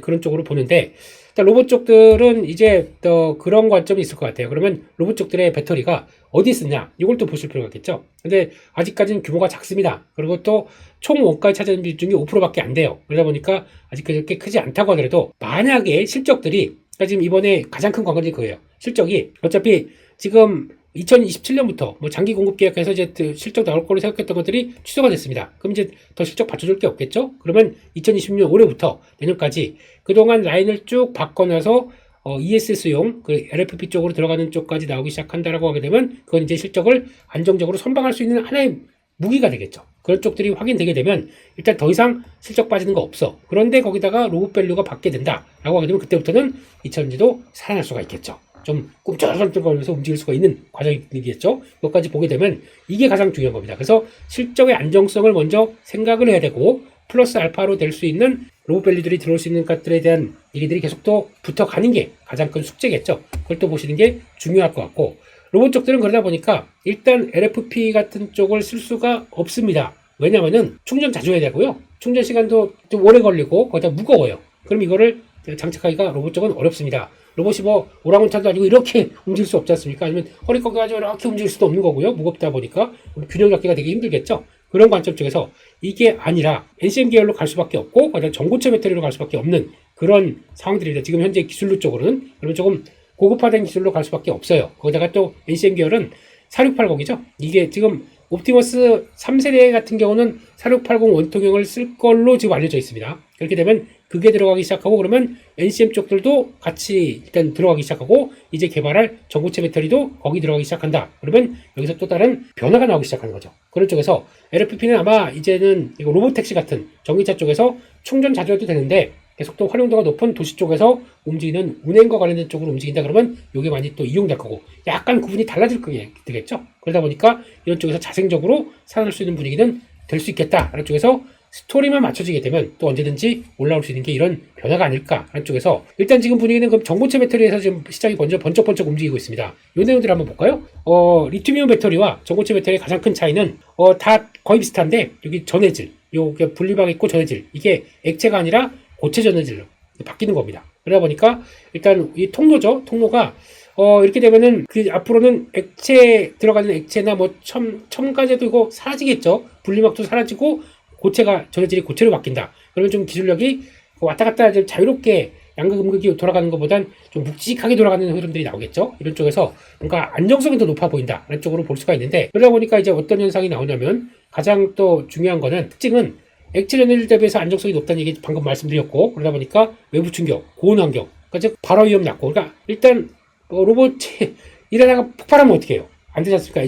그런 쪽에서 그러다 보니까 지금 그런 위험 낮추고 어떤 환경들 그러니까 만약에 그럼 로봇이 그러면 고온이라든가 이런 발전소나 이런 쪽에도 투입될 수가 있는 환경이죠. 잘못하게 되면 고온으로 들어갔는데 산업 환경 때문에 그냥 사람도 못 들어가는데 로봇은 보내야 될 거 아닙니까? 그런 데에서도 일할 수 있다. 그런 쪽으로 나가고 있고 에너지 밀도가 높다 보니까 일단 그렇게 되면은 공간도 활용도가 좀 압축될 수가 있겠죠. 그렇게 되면은 이렇게 되게 되면 에너지 밀도가 높다 보면 또 거리가 확대되죠. 그러니까 이거는 자동차용이고 지금 흐름은 그러면 충전 시간이 무거운 거 들게 되면은 그러니까 3시간 충전하고 2시간밖에 일 못한다. 그러면 충전 1시간 놀아야 돼요. 그렇죠. 충전 시간이 1시간 있다 보니까 안 되겠죠. 그러다 보면 이게 전고체로 가게 되면은 충전 시간 짧고 거기다가 작동 시간 길다. 그럼 그거 가지고도 또 가장 큰 메리트가 있겠죠. 이게 앞으로 얼마큼 변해지느냐 한쪽으로 보는데 그러다 보니까 영하 40도에서 100도까지 성능 유지 그러면 어떤 극한 환경이라도 다 적응할 수 있겠다. 특히 추운 지방이나 아니면 저 열대 쪽이나 이제 중동 같은 데서도 다 일할 수 있다라고 하게 되면 산업 환경들에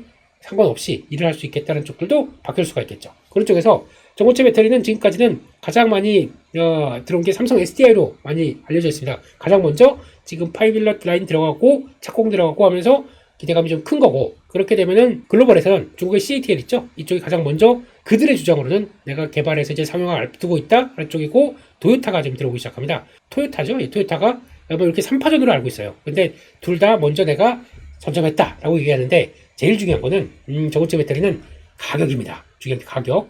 이게 제일 비싸요. 아직까지는 비쌉니다. 그러니까 로봇 한 대의 원가가 전고체 배터리에 탑재됐다 그래서 3억이다. 고민하게 되겠죠. 이거를 얼만큼 끌어내느냐. 그러면 투자를 많이 해서 결국에는 라인들을 늘려서 대량 생산할 수 있는 쪽으로 나가기 시작하는 여러 가지 투자 자금들이 들어가야겠죠.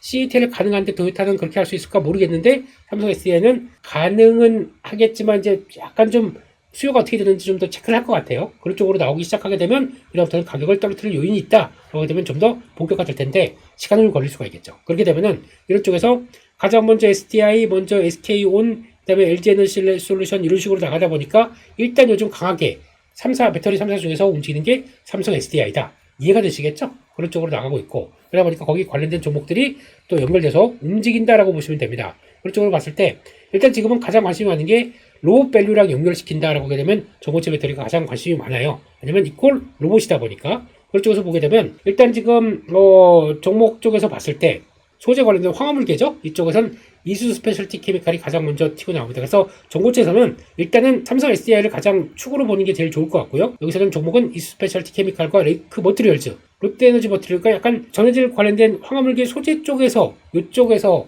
가장 많이 움직인다 그러면 시장에서 관심도는 1번 이수, 2번 레이크 머티리얼즈, 그리고 또 3, 4 이렇게 가고 있는데 여기서 또 안 나온 종목이 하나가 있어요. 보다 보니까 하나가 뭐냐면은 소재에 관련된 쪽들이 나오기 시작하는 게 한 번 더 있을 텐데 그거는 이따가 좀 더 보면서 말씀을 드릴게요. 그래서 한솔케미칼이죠. 죄송합니다. 갑자기 이름이 생각이 안 나가지고 한솔케미칼까지 추가가 될 수 있습니다. 이것도 반도체 과산화수소 쪽만 볼 줄 알았더니 이쪽까지 연결이 되는 구조가 있더라고요. 이렇게 되면 이것도 있다. 근데 물론 총 상위 종목이다 보니까 조금 느리겠죠. 그럼에도 불구하고 이것도 있고, 그전에는 뭐 한농화성, 엔캠 이런 거 움직이는데 이건 이제 시장이 선택과 집중을 한다. 이쪽은 아직 잘 모르겠습니다. 엔캡은 강하게 매매할 것은 아니라고 생각합니다. 자고 일어나면 10이 들어오고 이런 쪽들은 좋은 회사가 일단 아니라고 생각하고 있기 때문에 투자는 잘했지만 수급 부담이나 아직 그런 것 때문에 매매에 적합하지는 않다라고 봐야 될 것 같고, 장비 쪽들도 이런 것도 움직이는 모습들이고, 그 밖에 양극재, 음극재 이런 쪽들도 다 같이 예전의 수준까지 본다라고 하게 되면 움직이겠죠. 이쪽으로 보게 되면 그러니까 결론적으로는 아마 SDI를 비롯해서 그 아마 소재 관련된 핵심 종목들이 더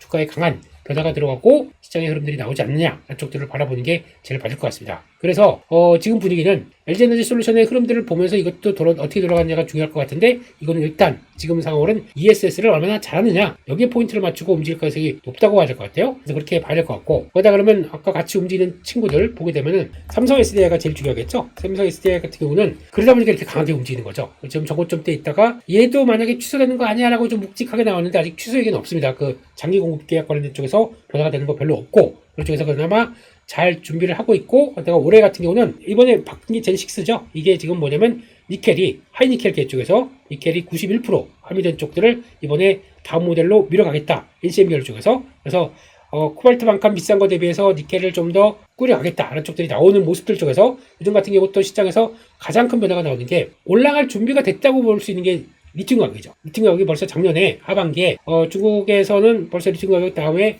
지금 내년에 거의 뭐 2배 가까이 뜰 수 있겠다. 탄산 리튬이 있긴 하지만 그쪽에서 변화가 들어올 수 있겠다고 하면서 리튬 가격이 쭉 올라가다 보니까 이것도 하나의 원자재입니다. 요즘 보시게 되면은 원자재 쪽들이 금, 은, 동, 백금 뭐 이런 쪽들도 다 같이 또 좀 특수한 비철금속이다 주가가 다 가격들이 다 뛰어버리기 시작합니다. 금이 촉발했던 하나의 원자재 가격의 급등세가 나오는 거죠. 그 중에 하나 리튬도 가기 시작한다 그러면 리튬 가격이 올라가기 시작하게 되면 이제 산업이 활성화가 됩니다. 아예 저거 리튬 가격도 빠지고 그러면 그만큼 수요도 없고 제대로 안 된다는 건데, 그러면 공장문도 닫습니다. 그리고 광산도 캐지 않아요. 그러다 이게 자생적으로 중국의 구조조정이 끝나고 ESS 쪽으로 커진다라고 하다 보니까 다시 활성화가 되기 시작하면서 리튬 가격 올라가게 되면 가격 올라가는데 야 멈췄던 광산 다시 가동시켜 라고 하면서 이제 꾹 올라오는 모습들이 확인되는 거죠. 그래서 미국의 알베마르의 대표주죠. 이런 것 같은 경우도 주가가 쭉 올라가는 모습들이 나오고 있다. 한쪽으로 보게 되면 여기가 변화가 되기 시작하면서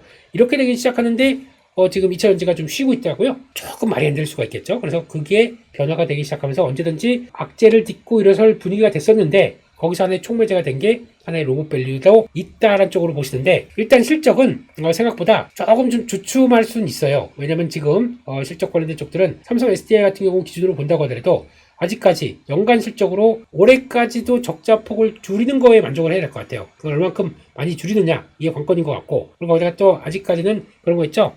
스마트폰, 노트북 이런 쪽의 배터리 이쪽들이 가장 중점으로 차지하고 있는데, 나머지가 그쪽에서 플러스 알파를 얼만큼 들어가면은 이쪽이 캐시카우 역할을 합니다. 근데 이번에 지금 메모리 가격들이 올라가다 보니까, 메모리 반도체 가격이 올라가게 되면 지금 일단 IT 기기들이 수요가 많이 줄을 거예요. 그런 쪽에서 생각보다 그러면 비싸졌는데 나 아예 안 사. 한 1, 2년 더 버티지 뭐. 노트북 그냥 바꾸려고 그러다가 에이 못하겠네 라고 하게 되면 금액에 따라서 삼성 SDI가 영향을 받을 수는 있습니다. 실적에 둔화되는 속도가 아직까지는 감지가 될 수가 있겠죠. 아직 전기차 쪽으로 막 속도가 못 나오다 보니까. 그러면 회사 입장 쪽으로는 전기차를 얼만큼 잘 또 효율적으로 ESS를 얼만큼 연말까지 계획된 거를 더 잘 끌어내고 하는 쪽에 포인트가 맞춰지겠죠. 거기가 어느 정도 성과가 낸다라고 하게 되면 그다음부터는 삼성 SDI의 주가도 좀 바뀔 수가 있겠죠. 그런 쪽에서 실적 부분들을 그렇게 생각을 하고 보셔야 될 것 같고요.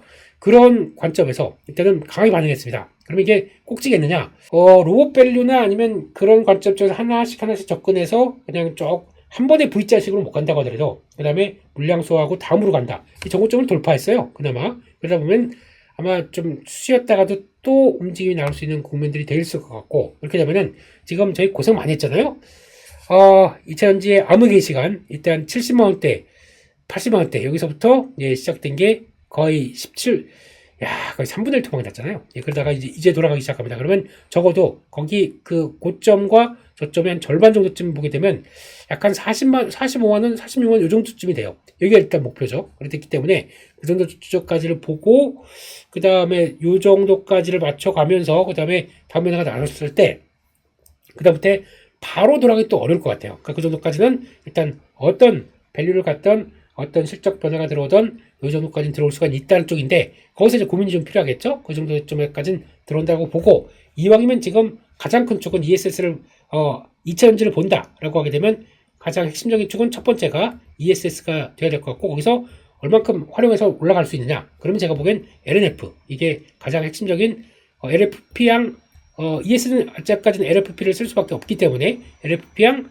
양극지 쪽이면 이게 가장 중심적인 종목이 돼야 되는 게 아니냐라고 봐야 될 것 같고 두 번째는 로봇 밸류를 가지고 움직인다라고 하게 되면 전고체가 맞겠죠? 그럼 전고체의 가장 큰 대장 쪽은 삼성 SDI가 될 수밖에 없지 않겠느냐 한쪽에서 그 두 가지를 보면서 그리고 또 이수 스페셜티 케미칼 같이 삼성과 연결을 시킬 수 있는 회사이기 때문에 이 정도까지 보면서 레이크 모터리얼즈나 나머지 종목들 같은 경우도 동참하는지 보시면서 그렇게 구조를 짜고 제일 중요한 거는 이런 밸류 받아갈 때 ESS를 중심으로 실적 안정성이 얼만큼 나올 수 있느냐라고 봐야 이게 안정적으로 나와야 밸류를 갖다 붙일 수가 있는 거죠. 그게 가능한지의 흐름들 체크해 나가면서 보시는 게 맞겠다. 이렇게 정리를 해 가도록 하겠습니다. 여기까지 해서 저희 2차전지와 관련된 내용들까지 살펴봤습니다. 네, 감사합니다.